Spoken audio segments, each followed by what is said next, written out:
another opportunity for you to witness at any point in your life through Bible exposition series.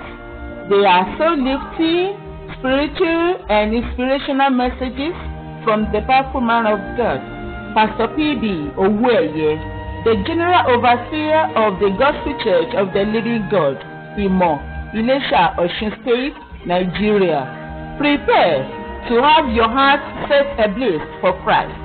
For the Bible says, "You shall know the truth, and the truth shall set you free." Stay blessed as you live.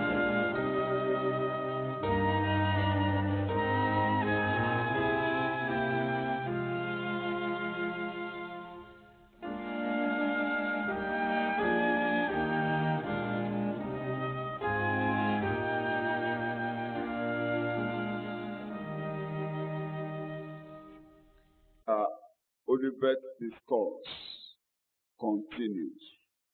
Ẹ̀kọ́ wa nínú ìjíròrò lórí òkè Olífì ń tẹ̀síwájú. When the Lord opens his mouth, we should open our ears and hearts. Nígbà tí Jésù Olúwa wa bá ya ẹnu rẹ̀ láti sọ̀rọ̀, àwa náà gbọ́dọ̀ ṣí etí wa àti ọkàn wa May wá God sílẹ̀. help us to open our ears and our hearts tonight. Ọlọ́run á ràn wá lọ́wọ́ láti lè ṣí etí àti ọkàn wa sílẹ̀ ní ìrọ̀lẹ́ yìí. The title, when shall these things be? And what shall be the signs of thy coming and the end of the world? Nígbà wo ni nǹkan wọ̀nyí yóò ṣẹ?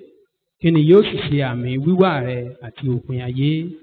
These things, the destruction of the temple and the destruction of Jerusalem, when shall it be?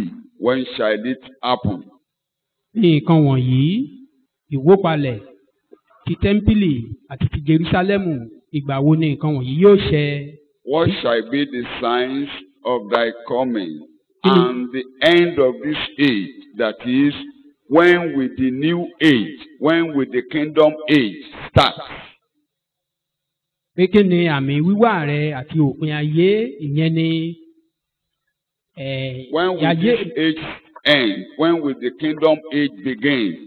Ìgbà wo ni ayé yóò ni ayé eléyìí yóò ni ìjọba eléyìí yóò kúrò tí ìjọba mìíràn á sì dé? Just like the question the disciples asked Christ before he ascended to heaven. Bí ìbéèrè tí àwọn ọmọ ẹ̀yìn béèrè lọ́wọ́ Jésù kó tó gòkè dé ọ̀run. Have you now brought the kingdom? Ṣé o ti mú ìjọba wá nísinsìnyí? So that is the similar question. When will the kingdom begin? Pé ìgbà wo ni ìjọba yóò bẹ̀rẹ̀? The question is not when will this world Kì í end? ṣe pé ìgbà wo láyé eléyìí á parẹ́. But when will the kingdom age begin? Ìgbà wo ni ìjọba tuntun mìíràn yóò The bẹ̀rẹ̀? kingdom of the Messiah that you have been expecting through the prophets, when will it start? Ìjọba ti Mèsáyà tí àwọn wòlíì ti sọ nípa rẹ̀ pé ìgbà wo ni yóò bẹ̀rẹ̀? And we have been considering these facts. A sì ti ń wo ẹ̀kọ́ yìí bọ̀ látẹ̀yìn. We have seen how and when Jerusalem will be destroyed. A ti wo bí a ṣe wo Jerúsálẹ́mù mọ́lẹ̀. And we have seen that it has been destroyed. A sì ti rí i pé wọ́n ti wo mọ́lẹ̀. And we have seen the signs that have been following that Jesus prophesied that are still going on up to today. A sì ti wo àwọn àmì tá a ṣẹlẹ̀ nígbà kan máa wo mọ́lẹ̀ àti bó sì ń ṣẹlẹ̀ lọ́wọ́lọ́wọ́ títí dòní. One of the signs of its coming, Ìkan nínú àwọn àmì bíbọ̀ rẹ̀. that is bringing the kingdom age, Ìyẹn mímú ìjọba ọ̀tun wá. bringing the kingdom of David, the kingdom Ìjọba of the Messiah. ìjọba ti Dáfídì, ìjọba ti Mèsáyà. That was the question they were raising. Ìbéèrè tí wọ́n bi When Jésù will nílé you yìí. come and bring the Messianic kingdom? Pé ìgbà wo ló ń padà bọ̀ fún pẹ̀lú ìjọba ti Mèsáyà? And the signs that will take place before that kingdom is established is what we have been looking at. Àwọn àmì tá a máa rí kí ìjọba yìí tó dé, òun ni ohun tí a ti ń gbé yẹ̀wò. And those signs particularly concern Israel as a nation. Àwọn àmì wọ̀nyí ó sì kan àwọn ọmọ Ísírẹ́lì gẹ́gẹ́ bí orílẹ̀-èdè. We have seen the preaching of the kingdom. A ti rí ìwàásù ti ìjọba. preaching the message of the kingdom. ìhìnrere ti ìjọba àbí ọ̀rọ̀ ti ìjọba. Ìrere ìjọba eléyìí tí Jésù wàásù. The gospel of the kingdom preached by Tí a tún Christ, máa wàásù ní ìgbà ìpọ́njú. which will be preached in the time of tribulation. Tí a ti wò pé ó yàtọ̀ sí ìrere oore ọ̀fẹ́. We've considered that is different from the gospel of the grace. Thank you. Ibi tí a dé dúró. Where we are now, Ẹ̀kọ́ kejì lórí ẹ̀ ni a fẹ́ wò lálẹ́ yìí. we want to consider the Ìyẹn ni second pé àkórí ìtàlẹ́ teaching yìí. on that is topic for this Ìríra week, ìsọdahoro. abomination of So mo desolation. gbé ẹ̀kọ́ alẹ́ yìí ní ìríra ìsọdahoro apá kejì. Abomination of desolation part 2. Nínú ẹ̀kọ́ wa tó kọjá, you can now read your outline. That will help you. Nínú ẹ̀kọ́ tó a ti ṣe kọjá, In our previous study, a ti rí ìsọdahoro oríṣi mẹ́ta pàtàkì we saw 3 nínú different ìwé Dáníẹ́lì. desolation that is in the book of Daniel. Matthew chapter 24 verse 15 is our text. Let's read that so that it will help us to understand what I'm trying to say. Nítorí náà, nígbà tí ẹ̀yin bá rí ìríra ìsọdahoro tí a tẹnu wòlíì Dáníẹ́lì sọ, tí ó bá dúró ní ibi mímọ́, ẹni tí ó bá kà á kí òye kí ó yé e. Thank you. Ìríra ìsọdahoro tí wòlíì Dáníẹ́lì sọ̀rọ̀ nípa rẹ̀. The abomination of desolation spoken by prophet Daniel. Mo sì wá àlàyé tí mò ń ṣe báyìí ni pé nínú ẹ̀kọ́ wa tó kọjá. What we are explaining is in our last topic. Nínú ìdahoro méje tí a rí nínú ìwé Dáníẹ́lì. Out of 7 desolations that we saw in the book of Daniel, Mẹ́ta ẹ̀ pàtàkì ló so mọ́ ibi mímọ́. 3 of them were attached to the sanctuary. A sì wá wò pé méjì rẹ̀ ti ní ìmúṣẹ. 2 of them had been fulfilled. Tí àkọ́kọ́ tó ní ìmúṣẹ láti ọwọ́ Antioku ní 167 BC. The first one that was fulfilled by Antiochus in 167 BC, Tí wòlíì Dáníẹ́lì sọ̀rọ̀ rẹ̀ ní orí kẹjọ. spoken about by Daniel in chapter Orí 8, kọkànlá chapter 11, àti orí kejìlá. chapter 12 as well. A rí pé ìyẹn ti ní ìmúṣẹ láti ọwọ́ Antioku. Those 2 has been fulfilled by this Ìkan Antiochus. ìkan ìjọba Gíríkì tó fọ́ sí mẹ́rin. One of them is the kingdom of Greek that divided into 4. I take it again. Nígbà tí ìjọba Gíríkì fọ́ sí When mẹ́rin. the kingdom of Greek divided into 4, Ọba yìí dìde nínú ìkan lára rẹ̀. this king we are talking about rose up out Antioku of yìí these dìde 4 nínú ìkan kingdoms. lára rẹ̀. That is this A ti wò Antiochus. yẹn nínú ẹ̀kọ́ wa ìjẹjọ. We've discussed that last week Láti mú ìsọtẹ́lẹ̀ yìí ṣẹ. to fulfill this prophecy. Ó dá ẹbọ dúró. He stopped all sacrifice. Ó bà ibi mímọ́ jẹ́. He trampled Ẹnikẹ́ni ò rúbọ. upon the sanctuary. Ó pa Nobody ìrúbọ rẹ̀ pátápátá. offer any sacrifice. Mo sọ nínú ẹ̀kọ́ yẹn pé I said it last week. àwọn Maccabees, àwọn ọmọ Maccabees, The children of Maccabees, àwọn ló ja ìjàgbara they fought tí wọ́n lé kúrò ní tẹ́ḿpìlì. and sent him Tí wọ́n out of fọ the ibi temple, mímọ́ mọ́, tí and wọ́n dá he ẹbọ washed padà sí every tẹ́ḿpìlì. place and returned the sacrifice. Ìyẹn mo fi ní kí a lọ ka ìtàn àwọn ọmọ Maccabees yẹn. That was why I told us to go and read this the story Kí of ẹ the bá Maccabees. lè ka ìtàn àwọn ọmọ If Maccabees. you can't read the stories, Ẹ wá Bíbélì tó ní Maccabees 1, Maccabees 2. Á then clear ẹ̀ fún wa. we should look for a Bible that Good has News first Bible. and second Maccabees. Ó ní. Good news. Àwọn The New Bíbélì Version. kan wà tó máa ń àwọn ìwé bíi márùn-ún ni Roman Catholic gbà wọlé. There are about 5 chapters of Books. books that Tí Roman Catholic àwọn accepted. tí àwọn Council of Bishops or Elders tí wọn ò gbà wọlé ṣùgbọ́n àwọn Roman Catholic gba àwọn ìwé márùn-ún yẹn wọlé. The Roman Catholic, they accepted those 5 books, but some church leaders didn't accept it. Ọ̀pọ̀lọpọ̀ àwọn àgbààgbà Majority a ò of gbà the wọlé. leaders So of the Protestant church, churches a ò gbà wọlé. it's not acceptable to Ìtàn majority lásán of ni leaders. yóò jẹ́ It's kán just gbà wọlé. a story. Ìkan That is nínú why ẹ̀, they didn't accept it. Maccabees 1, Maccabees 2. That is first and wọ́n gbà second wọlé. Maccabees. Ṣùgbọ́n fún kí ibi tá à ń ka ẹ̀ kó lè yé wa. But for Gbogbo ẹ̀yin akẹ́kọ̀ọ́ understand ẹ lọ better ka ìtàn where àwọn we are Mákébù reading, ń bẹ. go Ẹ̀rí and wọ́n ṣe read jàjàgbara that tí wọ́n first fọ and tẹ́ḿpìlì second mọ́. Maccabees, how they fought for the cleansing of the temple. Escliatus tẹ́ bá lọ sìnkú ní catholic wọn ìṣe kan máa yan bẹ̀. Ecclesiastes ìyẹn yàtọ̀ sí ecclesiastes o is quite ecclesiastes different from Ecclesiastes. ìkan tó bí ta wọ́n gbà yẹn náà wọlé. Another one, wọ́n gbà kan wọlé ó yàtọ̀ sí Esther wọ́n gbà yẹn náà wọlé. another one, Esther, is quite different mi ò from rántí Esther. karùn-ún mọ́ wọ́n I ṣá don't remember márùn-ún ni much. wọ́n ṣàkó wọlé tòtẹ́ bá There ní are Roman 5 Catholic books Bible that- ẹ̀rí márùn-ún yẹn níbẹ̀. They accepted in Roman Catholic. àwọn translations kan wà irú Good News translation kan wà tó jẹ́ pé gbogbo márùn-ún yẹn ló wà níbẹ̀ tí ẹ bá ní Good News translation ẹ̀rí wọn níbẹ̀. The Good News Translation, I think New Version. Kí ni mo ń gbìyànjú àti tẹ̀mọ́ wa létí? What am I trying to emphasize? Gbogbo ẹ̀yin akẹ́kọ̀ọ́ tí ẹ bá fẹ́ mọ All learners ìjà bí a ṣe fọ tẹ́ḿpìlì mọ́ nígbà náà. who desire to know how the temple was Àwọn playing. ọmọ Mákébùs yẹn ló The children of ṣiṣẹ́ ńlá Maccabees were yẹn. the ones that did that job.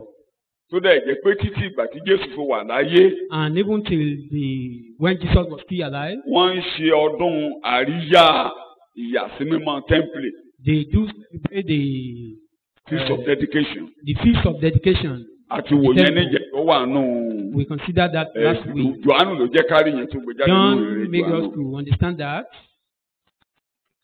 Ìsọdahoro kejì The second desolation, tí Dáníẹ́lì orí kẹsàn-án. which Daniel chapter 9, Torí ọ̀pọ̀ ọgbà ni a máa ń ibẹ̀ yẹn máa ń dàrú mọ́ ọ̀pọ̀lọpọ̀ lójú orí 26 àti 27 Dáníẹ́lì 26-27 then kí tó lọ sí yẹn Dáníẹ́lì orí kẹjọ ẹsẹ̀ kẹtàlá sí kẹrìnlá Daniel chapter 8, verse 13, orí 14, 23-25 àtàwọn ibi tí mo ní ó ti ní ìmúṣẹ and yẹn verse 23 to 25 are those ones that are textually fulfilled. nígbà tá a bá kà á bí When we Bíbélì read ṣe according ká to túmọ̀ the Bíbélì bí Bible, ó ṣe rí gan-an. when we interpret Bible La máa as fi it mọ̀ is, pé kì í ṣe aṣòdì Kristi tí ń bọ̀ ló ń sọ̀rọ̀ lé lórí. then we will know it's not talking about the coming Ìkan nínú Antichrist. ìkan nínú ìjọba mẹ́rin Gíríkì ibẹ̀ ni ọba yẹn ti jáde. One of the 4 division of Greece. Àti sọ yẹn ní This jẹ́sí mo kàn man mọ́ came mọ́ out of ṣàlàyé this one yẹn. of the 4. Ṣùgbọ́n ó ní àwòmọ́ ni ọba yẹn ní àwòmọ́ ni aṣòdì tó ń bọ̀. This man has Wọ́n ò yàtọ̀ síra some nínú ìwà character àtiṣe of the Antichrist to come. nínú They àwọn are the same in their ẹ̀kọ́ character. nínú àwọn ẹ̀kọ́ tí mo ṣe nígbà tí à ń ṣe ìwé ìfihàn. In some of my teaching Tí in ẹ bá padà Revelation, sínú fáìlì yín, mo fi àwọn méjèèjì wéra I nínú ẹ̀kọ́ compare yẹn. 2 of them Tó ẹ lè in one padà of the síbẹ̀ kẹ́ lọ teaching. wò ó. A ò lè lọ sínú ìyẹn nínú ẹ̀kọ́ We ìbáyìí. can't go there in this. Ìsọdahoro ìkejì The second desolation, Dáníẹ́lì orí kẹsàn-án Daniel chapter 9, verse 26. ẹsẹ̀ kẹrìndínlọ́gbọ̀n rẹ̀. Ẹ má gbàgbé o, Don't Jésù forget, ní ẹni tó bá ń kà á kí ló ní Jesus kó said, ṣe. anyone that reads, Ẹ o, kí òye kó ṣe kí ni o. Òye yẹn la fẹ́ kó yé wa. that understand is what we want. Tó yẹ yẹn ò bá yé wa, a ò If ní we don't mọ̀ kí Jésù understand, sọ̀rọ̀ nípa we rẹ̀. won't understand what Jesus Ẹ jẹ́ was ká ka talking about. Daniel chapter 9 verse 26 then we will read verse 27. lẹ́yìn ọ̀sẹ̀ méjìlélọ́gọ́ta náà lè a ó ké ẹni òróró náà kúrò kì yóò sì sí ẹnìkan fún un àti àwọn ọmọ ènìyàn ọmọ aládé kan tí yóò wá ni yóò pa ìlú náà àti ibi mímọ́ run. Ó ti tó. Lẹ́yìn ibi tó ti bẹ̀rẹ̀ lẹ́yìn ọ̀sẹ̀ méje àti ọ̀sẹ̀ méjìléní ọgọ́ta.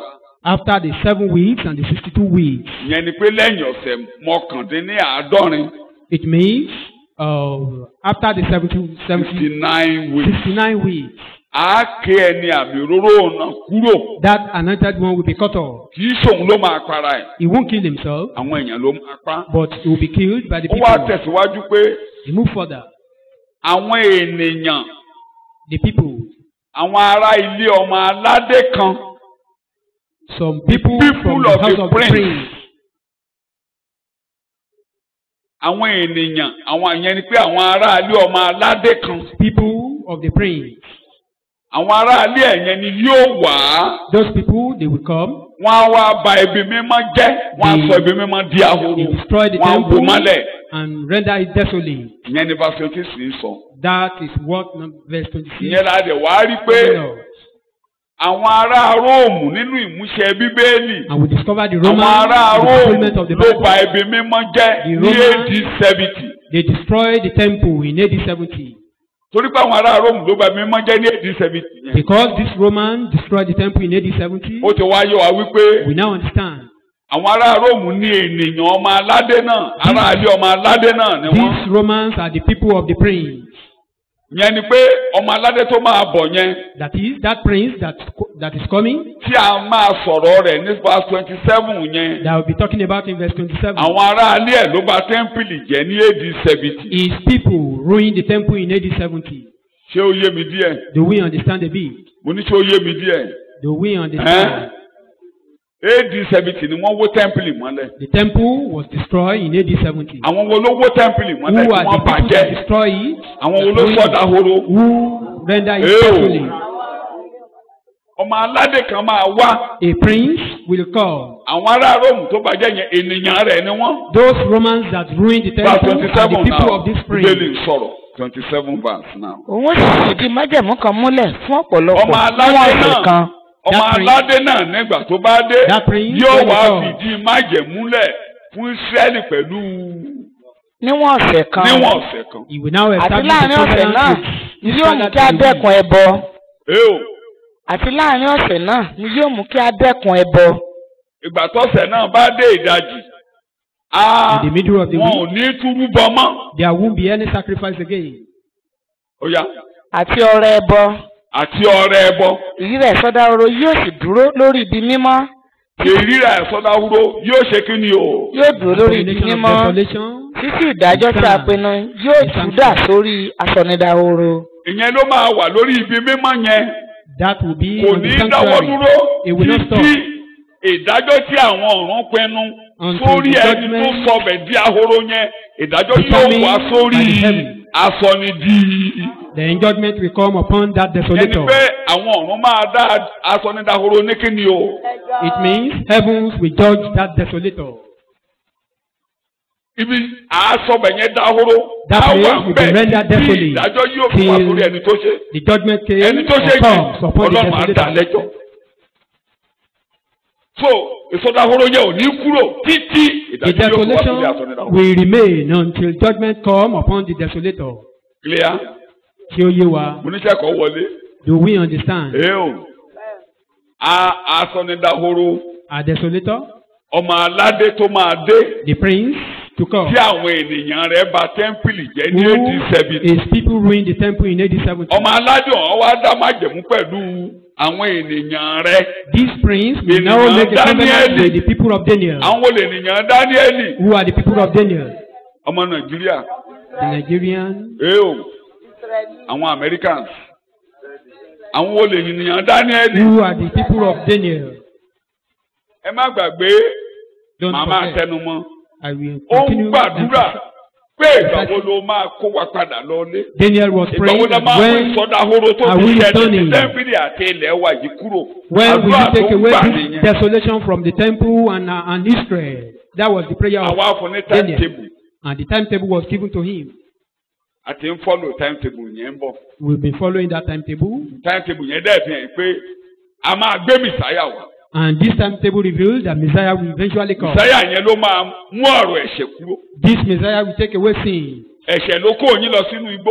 Sins took you to Ẹ̀ṣẹ̀ the ló sọ yín dahoro. captivity. He rendered you So desolate. Mìsáyà yẹn máa mú ẹ̀ṣẹ̀ kúrò. This Messiah will take away sin. À á wà á pa Mìsáyà yẹn. Then the Messiah will be Ẹ̀yìn killed. gbàtà bá wà á pa Mìsáyà yẹn After tán. the killing of this Messiah, A tún máa sọ tẹ́ḿpìlì yín dahoro. then the temple will be rendered desolate again. Ọmọ aládé kan ló máa àwọn ènìyàn ọmọ aládé kan ló máa sọ dahoro. The people of the prince will render it desolate. Ọmọ aládé náà wà á gbà tó bá dé a fi májẹ̀mú múlẹ̀ pẹ̀lú yín ní ọ̀sẹ̀ kan. When this prince now come, he will establish a covenant with you in a Ìgbà week. tí ọ̀sẹ̀ kan yẹn bá dé ìdajì, And in the middle of this week, a wá dá májẹ̀mú.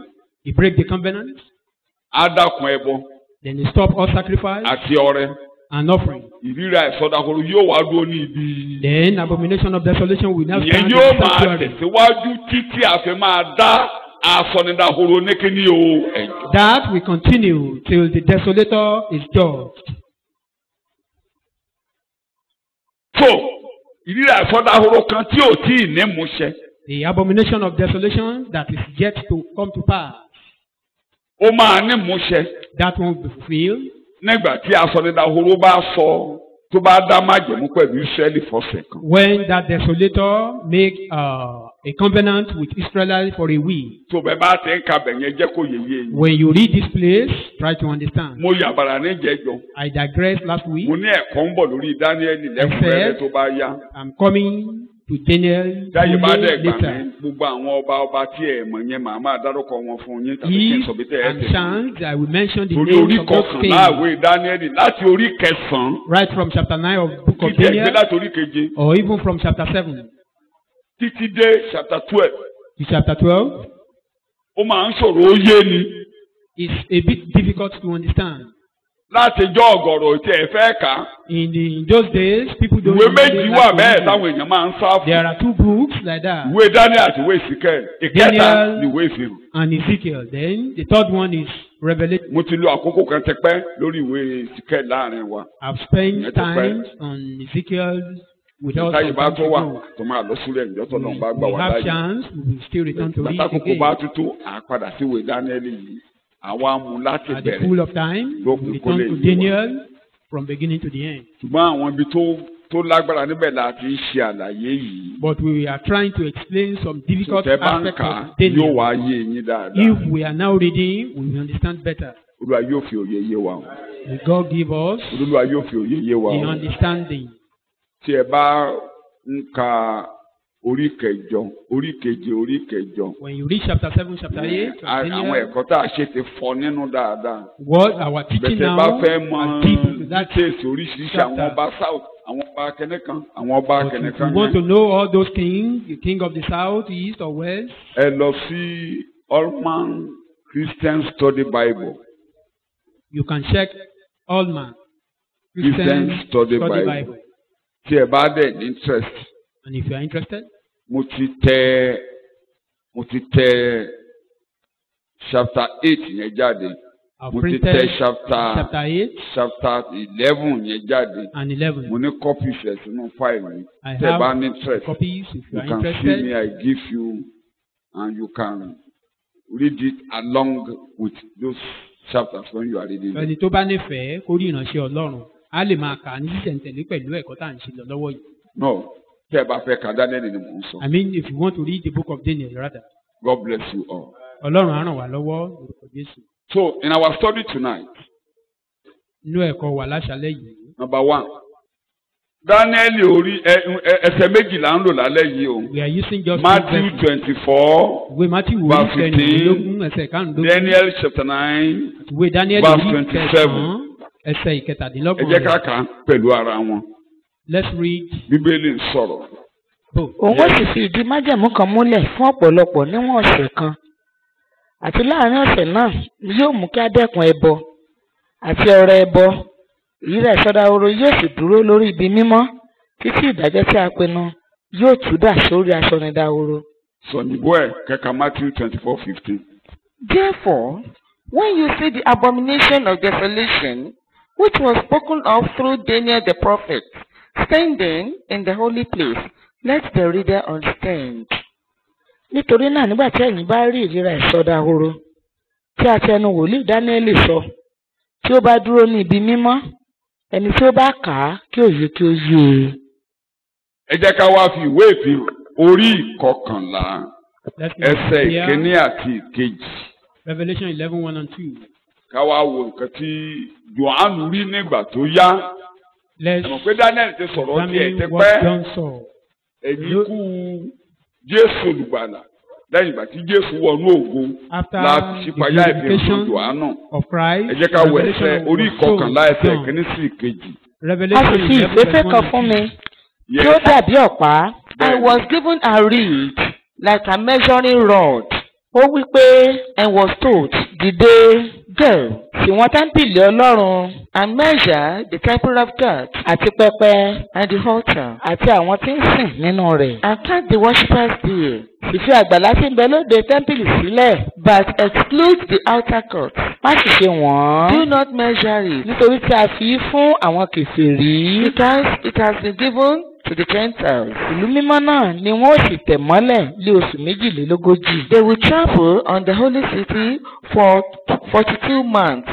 ẹ má gbàgbé pé ìgbà tí Jòhánù ń kọ̀wé yìí. Don't forget when John Abẹ́ was ìjọba written Róòmù ní this, Ísírẹ́lì wà. Israelites were under the Èdè òde òní Roman.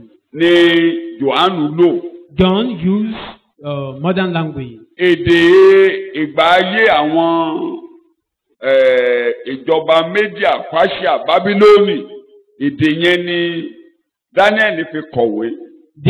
Why Daniel used the language of Median and Persia Fún in àpẹẹrẹ, those days.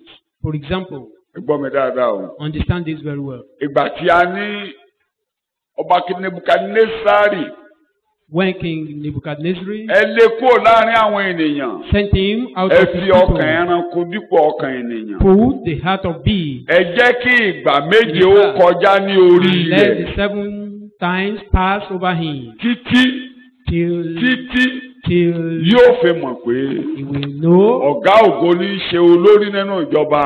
the Most High ruleth in the kingdom of men. Ìgbà tá a bá tún kàwé yìí lọ, ẹ rí i When pé we continue, kí ojú gbogbo wa má bàa dàrú. for us not to be confused, Pé ìgbà méje ìgbà yẹn tán ni kó kọjá ní orí rẹ̀. that 7 times that is Ọdún méje pass, náà ni kó kọjá ní orí that rẹ̀. is, it means 7 years. Tá a bá ń kà á lọ, When we débẹ̀ continue láìpẹ́ máa reading, fi we àwọn get there ẹsẹ̀ soon. níbí yìí. Here, Ẹ fi bẹ́ẹ̀ lẹ̀, a fi lékè ìpèrí lọ́wọ́ fún oṣù méjìléní. it was handed over to the Gentile for 42 months. Ní ìlànà àwọn Róòmù, In the, Oṣù in the méjìlélógójì. ways of Roman, ó jẹ́ ọdún mélòó? Ọdún mẹ́ta àti. that 42 months means 3.5 years. Thank you very much. Ẹ ti ẹ̀ka díẹ̀ sí ẹsẹ̀ ìkẹrin. Daniel, Revelation chapter 11. Èmi ó sì yọ̀ǹda fún àwọn kèfèrí ní méjèèjì. And I will give power to my 2 witnesses. Ó ti ẹlẹ́rìí lẹ̀, ẹ jẹ́ ká fi yẹn lẹ̀. Ẹ jẹ́ ká fi yẹn lẹ̀ kí n má bàa dojú gbogbo ẹ̀rù. Ẹ jẹ́ ká fi yẹn lẹ̀. Mo fẹ́ túmọ̀ èdè kan Trying to give a meaning to a particular language so that kí ẹ̀kọ́ lè sopọ̀. so as to join Ìwé ìfihàn, ẹ jẹ́ ká bọ́ sí orí 12. Revelation chapter 12.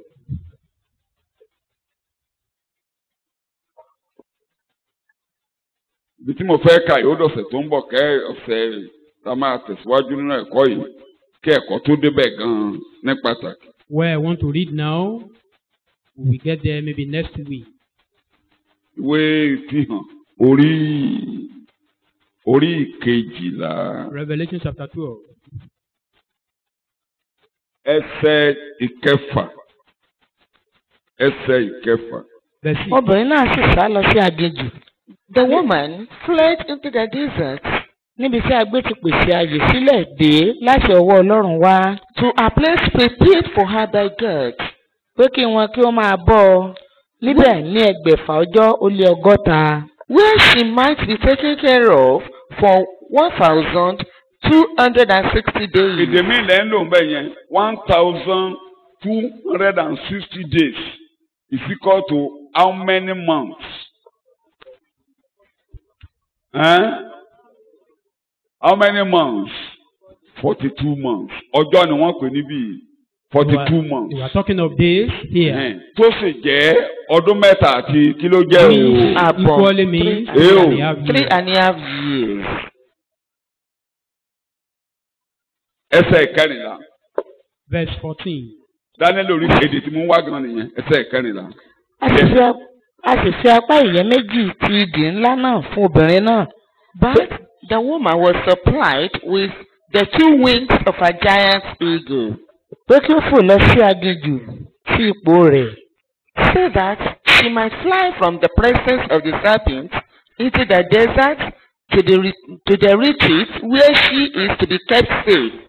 Níbi tí a gbé bọ́ ọ fún àkókò kan àti fún àwọn àkókò àti fún ìdajì àkókò kúrò lọ́dọ̀ ìjò náà. And fed for a time and times and half a time. Àkókò kan. A time. 3 and 1/2 years or 1,000. Àkókò kan. A time. Àwọn àkókò. And time. Àti ìdajì àkókò. And half of time. Times. and dividing of a time. That's it. Time, times, and dividing of a time. Time jẹ́ ọdún mélòó? Àwọn àkókò. Ọdún mélòó ni time? Àkókò. Ẹ jẹ́ kí ìgbà méje ó kọjá ní. Let Ìgbà kan yẹn jẹ́ 7 times pass over ọdún kan. him. Times ìgbà méjì, ọdún méjì, àbí bẹ́ẹ̀ kọ́. Ìdajì ìgbà ó jẹ́ ìdajì ọ̀. Fóun ló fi jẹ́ pé ọdún mẹ́ta àbọ̀. 3 and Times dividing of a time. pé ìgbà àwọn ìgbà àti ìlàjì ìgbà. Ọdún mẹ́ta àbọ̀ Making 3 and ní a half 1,260 days. Ṣẹ́kọ̀ ń yé mi. Ọdún mẹ́ta àbọ̀ ní oṣù méjìléní. Ṣé ẹ̀ fọkàn sí? Years also means 42 months. Ẹ̀kọ́ lẹ̀ mo lè má ráyè túmọ̀ ẹ̀bí ilé mọ́. All this number mentioned here Mo still mean 3.5 years in numbers or days and months. Ẹ̀kọ́ tó máa tẹ̀lé ni mo máa ṣàlàyé. Kí lẹ wí? Sísá Ísírẹ́lì ni àwọn orí kejìlá yẹn ò sọ. Topic we are Sísá talking about Ísírẹ́lì gbàtí Ísírẹ́lì máa sá. the running of Israel. Sísá àwọn ojú méjìlélógójì ìgbà. 42 months or Àwọn time, ìgbà. time Ìdajì ìgbà. and after time. 1,260 days. A máa rí yẹn nú ẹ̀kọ́ tó ń bọ̀. Now, mo ti padà sí point number 1 mi pé ẹ jẹ́ kí n kúkú kànú ìwé ọwọ́ mi kí n má làágùn jìnnà. The rule will last only for 7 years. Ìjọba náà yóò wà fún ọdún méje. The first 3.5 years, he will make peace with Israel. That's Daniel chapter 9, verse 27. Ọdún mẹ́ta àkọ́kọ́ yóò jẹ́ ọdún májẹ̀mú àlàáfíà pẹ̀lú àwọn ọmọ Ísírẹ́lì. The last 3.5 years, he will break the covenant with Israel. Ọdún mẹ́ta àbọ̀ kejì yóò dá májẹ̀mú náà. Tàbí kó bà májẹ̀mú jẹ́. Àti kó bà á jẹ́.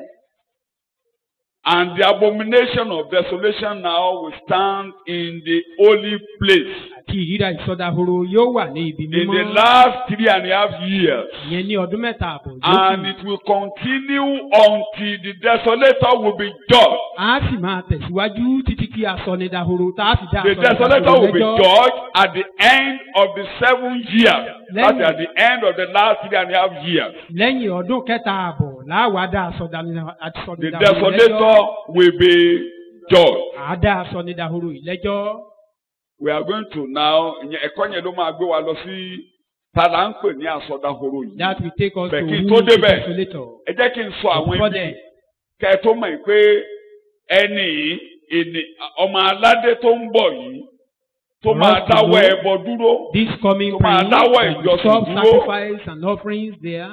Èṣù ò ní dáwọ́ ìjọsìn dúró nínú ayé yín o. Satan will not stop you from Olùkọ́ mú yàbàrà. praising God. Olùkọ́ ni tó kọ́ wa lọ́jọ́ Sunday.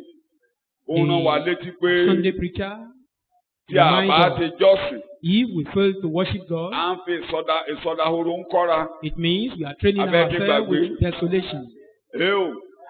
Pé kẹ́ní kan ṣoṣo ni ló ń jẹ́ ìsọdahoro. That there is only Kò one sí ẹbọ. there is only one thing that is Adáwọ̀ ẹbọ dúró. desolation. That is stopping Tí ẹbọ bá ti dúró nínú ayé wa, our offering. á di ahoro, ẹ̀ní Once dahoro. we decided not to worship God again, we become desolate. Mo May you not lẹ́ẹ̀ní be dahoro. desolate. May you not be Wọ́n ti desolate. kọ́ wa in lọ́jọ́ Jesus' Sunday name. tó dẹ̀ bá Bíbélì mu. That was the Kí dẹ̀ ní Sunday ẹbọ wa? message. Ẹbọ àkọ́kọ́, èso èté wa ti ń ṣe kéne. Èkejì, First offering ẹ is fara yín fún Ọlọ́run ní the ẹbọ. fruit of our lead. The second one of Jọ́jì ẹ̀ bá ti gbé ara yín kalẹ̀ tọ́lọ́run ò bá ti rí yín náná níṣẹ́ mọ́. The day you Ìsọdahoro decided- bẹ̀rẹ̀. you fail Mo ló bẹ̀rẹ̀. or you decided not to work for God Eo. again, it means Tí desolation Ọlọ́run bá has ti rí started. yín lò, tọ́lọ́run bá ti rí yín náná níṣẹ́. When you are not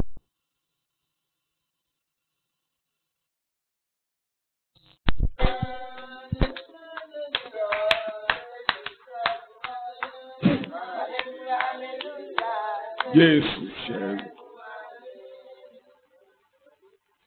A ti ṣe ẹ̀kọ́ yẹn lọ́pọ̀ ọgbà yìí pé we pray that onígbàgbọ́ kìrìsìtẹ́nì jẹ́ ẹlẹ́bọ. Kí ni mo pè é? I believe that Ẹbọ la Christians ń rú. We offer sacrifice. Àlùfáà ni wá bí Áárónì. We are priests like Aaron. Ojúṣe wa ni ká máa rúbọ. It's our responsibility Kí to mo ní ká máa offer ṣe? sacrifice to God. Kí mo ní ká máa ṣe o? We offer sacrifice to God. Ojúṣe wa ni. It's our responsibility Gẹ́gẹ́ bí àlùfáà. as a priest. Nínú májẹ̀mú tuntun. That is in New Iṣẹ́ Testament. méjì ni iṣẹ́ wa bí a ṣe wà. We have two Ká responsibilities rúbọ. for us to offer sacrifice. Ká dẹ̀ ṣèpẹ̀. Iṣẹ́ àlùfáà nìyẹn. Ká máa ṣèpẹ̀ fún àwọn tó ti ṣìnà àti àwọn tó ti ṣáko. Iṣẹ́ àlùfáà ni májẹ̀mú lálẹ́ nìyẹn. Iṣẹ́ àlùfáà yẹn ni àwa ń gbé wa káwa sọ pé olú àlùfáà. That is the work of the priest in Iṣẹ́ the New wa ni Testament. That is a the máa high priest. ṣèpẹ̀ fún àwọn tó ṣìnà àtàwọn tó yapa. Mi ò lè máa fẹsẹ̀ ti Róòmù. Ewébèrè orí karùn-ún ni mò ń kà yẹn. That is Hebrews chapter 5. Èkejì, To make a supplication kó for máa those mú who ẹ̀bùn are here. àti ọrẹ wá. And for us A to máa bring mú ẹ̀bùn gifts àti kẹ́ni wá. and offering. Ojúṣe wa nìyẹn. It's our responsibility. Kí dẹ̀ ní ẹ̀bùn àti ọrẹ tá a máa mú wá? What are those? Number Gifts one, and you, your offering. availability. pé Kẹ́gbéra yín sórí pẹpẹ. Kọ́lọ́hún rí yín we lò. submit Kó rí ourselves yín rán níṣẹ́. for us to be available. Anytime tí We should be tọ́lọ́run bá available ti rí anytime. ọ lò Once tí ò rí ọ rán we are not níṣẹ́. available, Ìsọdahoro bẹ̀rẹ̀. it means Mo ló desolation bẹ̀rẹ̀. started. Ohun tó ń sọ ìjọ Ọlọ́run di ahoro lónìí. What normally Eléyìí tí mo brings sọ lóhùn desolation pé upon the church today, àwọn ìjọ Ọlọ́run kan wà tó jẹ́ pé the one I told you that there are some churches ìlà máa today, rẹ́ǹtì alúdùrù. you Ìlà máa rẹ́ǹtì hire akọrin. the organist, the choir. Ìjọ yẹn ti di kí ni It o? means such church Kí ni wọ́n dà? become desolate. Ìlà máa rẹ́ǹtì alúdùrù.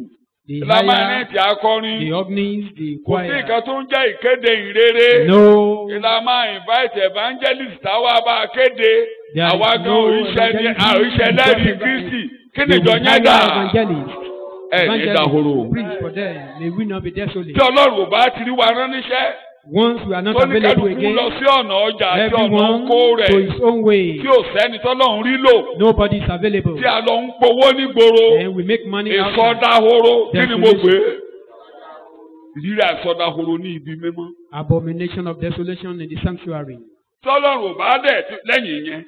After Èso that, ètè wa ti ń ṣe kéne. then the fruit of our leaf that confess his Lónìí name. báyìí ṣe ni Today, ni àwọn ọmọ Ọlọ́run máa ń jókòó tán máa ń kọrin sí wọn. Àwa gan yìí kọrin sọ́lọ́run mọ́ tó bá the ti di children of pé God will ẹ just ò sit lè down lanu today jọ́sìn. and others will Ẹnìkan mo be bá singing sọ̀rọ̀ tó unto bá ti them. já ní kò bí o sọ pé When it got to the point of a ní jọ́sìn that ní you pé kò cannot gbé worship kásẹ̀tì again, tí kò máa gbọ́. Ṣé jọ́sìn nìyí? Ó dáa láti gbọ́ èmi náà ń gbọ́. it's good to Gbọ́. listen Ṣùgbọ́n to kẹ́kọ̀ọ́ worship. kó wọnú ọkàn yín. Èso ètè yín tó ń ṣe kí ni o? The fruit of our leaf Tọ́lọ́run bá that ti confess gbóhùn his name. yín ẹ mú Once God is ẹbọ not ọpẹ́ hearing wá. your Tí ẹ voice, bá ti mú ẹbọ ọpẹ́ wá. you didn't bring Ìsọdahoro kí ni mo pè é?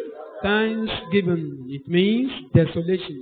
Tí Ọlọ́run ò bá ti tún rí your substance, tí ò bá ti rí Ọlọ́run bá nǹkan ti yín, rí nǹkan ìní tí ẹ wa fi inú fẹ̀dọ̀ mú ọrẹ wá. willfully giving. Tó ẹ bá ti rí ìjọ tí ó ń ṣe lọ́ǹṣì, You see tán ń gbowó churches lọ́wọ́ that are aláìgbàgbọ́. doing launching, Kí ni ìjọ dà? taking money from unbeliever. Kí ni wọ́n dà It ní? means they become desolate. Pé irú ilé tá à ń kọ́ ẹ̀ báyìí, ká Àbí- lọ́ǹṣì ẹ̀. Gbogbo ká máa any opportunity Mission. tá a bá ti fẹ́ sìnkú, tá a bá ti fẹ́ ṣe marriage, tá a bá ti fẹ́ sìnkú, If ká ti we gbé now bílò. start to use Àmẹ́kọ́lé every lọ́wọ́ o, opportunity, ẹ bá dáwọ́ ìkọ́lé o, celebrate àtòlè or àtìgárá, maybe ẹ bá fún wa lówó ìkọ́lé o. burial Kí ló dé or báyìí jọ anything. lọ́wọ́lọ́wọ́? Now you are collecting money from Tí a bá ti unbelievers. bẹ̀rẹ̀ It sí means ṣe racing of fun, desolation tí a is gbé coming kórè in. kalẹ̀, And we now tí set ẹ up lè mú ọrẹ wá harvest. willingly. We cannot now give, we can't give our offering. Ẹ rúbọ láti inú ọkàn wá. No more willful Ẹ rúbọ sacrifice. willingly No mọ́. more willful Ìjọ yẹn sacrifice. di ahoro. Such church Ọmọ is ọ̀dọ̀ náà becoming tí ò desolate. rúbọ láti inú ọkàn rẹ̀ wá, kí ló dà? That servant that is not giving Asọ̀nìdàhoro ti willfully. kọ́lé sí ayé rẹ̀. The desolator is already building his house Asọ̀nìdàhoro in ní his kọ́lé house. sínú ayé rẹ̀ o. May desolator not build his house in you. Bíbélì nìyẹn. That is the Bible. So, wọn ò jẹ́ kí Ísírẹ́lì rúbọ mọ́. They never allow Israelites to Ọlọ́run ò offer ní wọn mọ́. sacrifice. Ọlọ́run ò gbóhùn wọn mọ́. God could not see them or hear them Wọn ò again. ní ẹbọ. They will no sacrifice, Wọn ò ní ìfàyà. Ó dé ìgbà tí No. wọ́n bá dé. enchantment. So tó bá ti di pé ìwọ náà ò rúbọ mọ́. His kingdom come. Ayọ̀ ohun tọ́lọ́run fẹ́ gbọ́ mo máa ń pe orúkọ àwọn orúkọ tí mo sọ Ọlọ́run. ìkànnú ẹ̀ ní ọlọ́run aláriwo kí ni mo pè é. A noisy God. Ó máa ń fẹ́ ká máa kélé òun ṣáà He lọ ká wants gbélé. people to make noise Ẹ̀rí on níbi kan him. àwọn kan ké mímọ́ mímọ́ See some mímọ́ places, àwọn àgbà he says, mẹ́lógún holy, àwọn mẹ́rin kan gbé holy, mímọ́ àwọn holy. àgbà mẹ́lógún náà padà orí wọn wọlé oníkàlùkù ẹ̀ sí ariwo tẹ́ bá ti ń kàwé He just ariwo make ní noise. sálọ́run kí ni He mo make pè é. noise. Always Ariwo kí ni mo pè é ariwo ìjọsìn. That is So noise God of is worship. interested in your noise making. Kí Ọlọ́run nínú dídùn nínú ká máa pariwo sí i. Ariwo ìjọsìn kẹ́ máa ké ṣá. The noise of Olúwa worship. dára Olúwa dára Lord, you are good. Olúwa dára Lord, you Olúwa are good. tóbi Lord, you Olúwa are tóbi great. Lord, òun you are lọ́ba great. òun lọ́ba He is the king. alágbára He is nìkan powerful. olùgbàlà ni He is the olúwa àwọn Savior. olúwa ni He is God of olóńgbà God. wá He is aláàánú favor. ni He is olórí merciful. ọ̀fẹ́ ni He is gracious. ó fẹ́ máa gbọ́ kẹ́ ẹ máa wí He bẹ́ẹ̀ wants us to tẹ́ ẹ bá ti wí bẹ́ẹ̀ rúbọ Once we fail to say that, we are not ẹ mọ̀ making ní up. tó máa fi ń kíra ẹ̀ You know why he praised himself? oríkì tó ń fún wa yẹn That ẹ dá padà fún. we should return Pé wọ́n to ló wí praise bẹ́ẹ̀ him. o. That you said it. Ọba àwọn ọba ni ọ́ You o are kings of kings. alágbára náà kan ṣoṣo ló jẹ́ The o only potentate. àjíǹde àti ìyè. The Ẹni tó resurrection ní and kọ́kọ́rọ́ ikú àti life. pòkú lọ́wọ́. He that has Ọba the tó ń tì key sẹ́nìkan ò of lè resurrection tì. and death. He that shut Wọ́n that fún no wa one ní can open. orúkọ yẹn kẹ́rù mọ́ He báyìí. gave us those names for us not to be afraid. Tẹ́ ẹ bá ti rí lẹ́kùn tó tì. Kẹ́sàn When pé you see any mo ní shop, bàbá kan tó ní kọ́kọ́rọ́ àbí kò ní kọ́kọ́rọ́ lọ́wọ́. then you can tell such door that Àbí I kò have ní the father kọ́kọ́rọ́ that has the lọ́wọ́. key. Òun la kọ ìyẹn sọ pé bàbá tó ní kọ́kọ́rọ́ tó ń tì. Jésù tó ní kọ́kọ́rọ́ tó ń ṣí. Ó ṣílẹ̀kùn ayọ̀ mi o. Ó tilẹ̀kùn mọ́ bànújẹ́. Ọba tó ní kọ́kọ́rọ́ tó ń tì. Shout hallelujah. Okay, So hallelujah. a sọ ní dahoro kò ní sọ yín dahoro.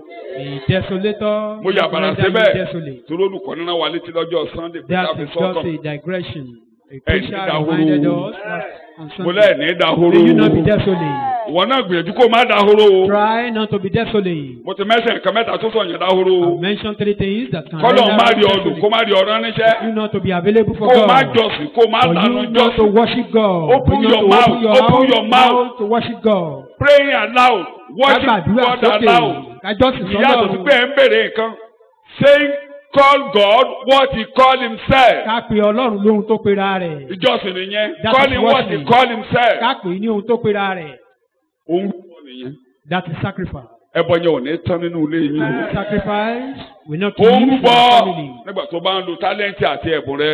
You are Ó ń rúbọ making sacrifice when you nígbà use tó your bá ń lo being. nǹkan ìní rẹ. You are making sacrifice when you use Láti mú your ìrere tẹ̀síwájú ẹbọ your ló ń material yẹn. things Ẹbọ to make the ẹbọ gospel to progress. ẹbọ. That is sacrifice. Tó o bá ti ṣe, Once you fail in that òrora area, ń in dahoro those lọ areas, díẹ̀. you are becoming desolate Daniel little by little. orí ìkeje Daniel chapter 7, ẹsẹ̀ ogún verse 20.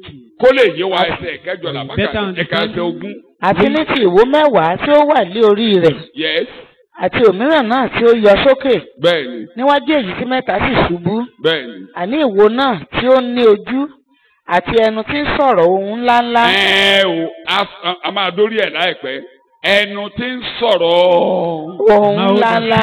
Wo nínú Bíbélì ti yé eyín pé We understand ọba tàbí ìjọba ló ń jẹ́ ìwo.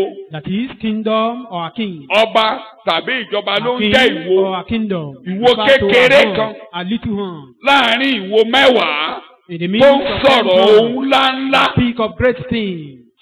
Tó ń sọ̀rọ̀ kí ni mo pè é? Speak of Ohun great ńláńlá. Eo! Ohun ńláńlá. Shout hallelujah. things. Hallelujah. Shout hallelujah. Hallelujah. Ẹ jẹ́ ká wá lọ sí ìwé ìfihàn orí kẹtàlá. Revelation chapter 13. Tó tábà wá ń kà á lọ. When we read, Ẹ jẹ́ ká kà díẹ̀ ń bẹ̀ tó bá ṣe é ṣe gan-an. A lè farabalẹ̀ rọ́ǹtù torí mo lè má ráyè máa tọ́ka sí ẹsẹ̀ kan tí gbogbo ẹ̀ tábà ń kà á lọ. Ìwé ìfihàn orí kẹtàlá. Revelation 13. Ẹ jẹ́ ká ka ẹsẹ̀ ìkíní. Ó sì dúró lórí iyanrìn òkun. A fẹ́ wọ aṣọ ní dahoro. Yes. And the dragon stood on the shore of the sea. Mo sì rí ẹranko kan ń ti inú òkun jáde wá. And I saw a beast coming out of the sea. Ó ní orí méje àti ìwo He mẹ́wàá. had 10 horns and 7 heads. Orí mélòó náà ló ní? Orí 10 méje, horns and 7 Ìwo mélòó ló heads. wà lórí rẹ̀? ìwo mẹ́wàá. Ẹranko kan a beast, orí méje, 7 heads, ìwo mẹ́wàá. 10 horns. Tí orí méje yẹn bá máa yé wa, He will understand that 7 heads. a lọ sínú ìwé ìfihàn orí ìkẹtàdínlógún. Orí méje, We will go to Revelation chapter ọba 17. méje, 7 heads, ìwé 7 ìfihàn kings. orí ìkẹtàdínlógún. Revelation chapter 17. Ìwé ìfihàn orí ìkẹtàdínlógún. Revelation Torí 17. bí ẹ̀kọ́ ṣe máa ń yé wa. Níyì ní ìtumọ̀ verse 9. Ọ̀yà máa ka ṣe kí ló ló ti gbé. Verse 9. Ẹ ṣe. Níyì ní ìtumọ̀ tí ó lé ọgbọ́n wà. Bẹ́ẹ̀ni. And here is the mind which hath wisdom. Orí méje nì, òkè The ńlá 7 méje heads ni. are 7 mountains, Lórí èyí tí obìnrin náà jókòó, on which the woman sitteth. ọba méje sì ni wọ́n. Orí And méje there are yẹn 7 kings. kí ni wọ́n jẹ́ níbẹ̀ yẹn o? Ọba Ọba méje. There are méje. 7 There kings. are 7 kings. Ìjọba méje. There are 7 kingdoms. Ẹ máa kà á lọ.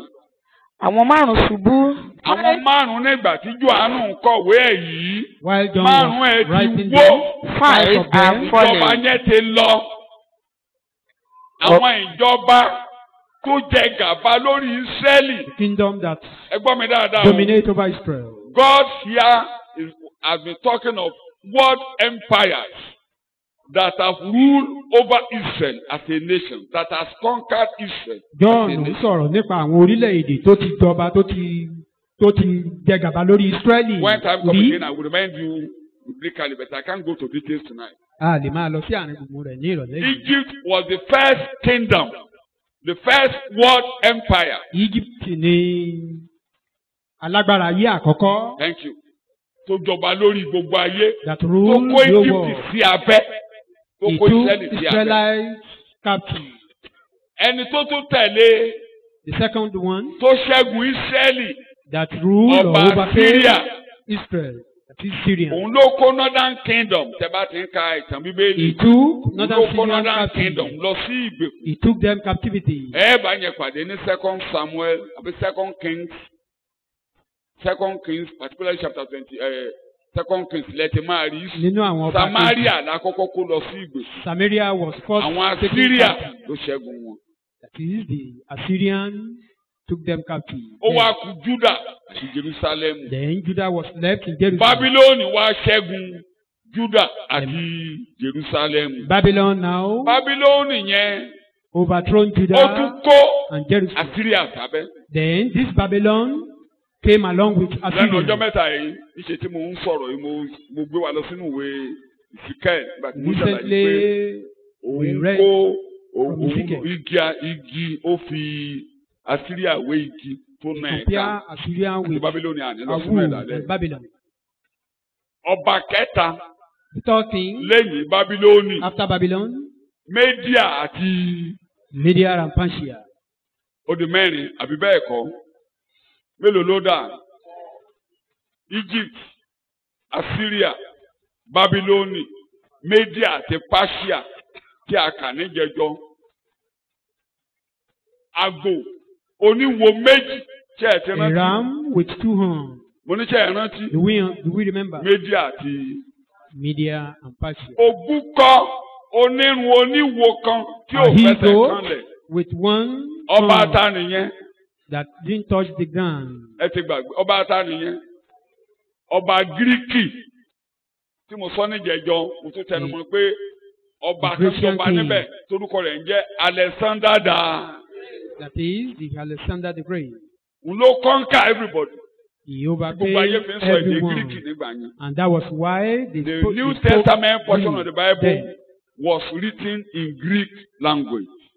Pé So, májẹ̀mú tuntun yìí èdè Gíríkì náà fi Ìgbà tí kọ́. Jòhánù ń kọ̀wé yìí lọ́wọ́. When John was writing this, Márààrún yẹn ò ṣèjọba mọ́, they were no longer world all the empires. first 5 they've ruled and done. And they can never be world empires again. Wọ́n sì lè jẹ́ adarí ayé mọ́. Nígbà náà, ìkan tó ń ṣe àkóso ní Roman Empire. The one that was ruling then was Roman. Àwọn ará Róòmù yẹn ló dẹ̀ wó tẹ́ḿpìlì mọ́lẹ̀. And it was this Roman that tread upon the Ìkan temple. bẹ́ẹ̀ There is a one. ìkéje ò tí ì dé. The 7th one is yet to Ọ̀yà come. Bíbélì ló ń kà. Revelation chapter 17. Ọba méje sì ni wọ́n. Bẹ́ẹ̀ni, Àwọn márùn-ún ṣubú. bẹ́ẹ̀ni. Ọ̀kan ń bẹ that is as at now ẹyọ kan ló ń ṣe àkóso One lọ́wọ́ is ruling now. orúkọ alákòóso nígbà náà ni Roman what And the Empire. ruling one Bíbélì is sọ̀rọ̀. Roman. 5 are falling, one is, and the other has not yet come. the other one not yet come. ọ̀kan ìyókù kò sí ìdè.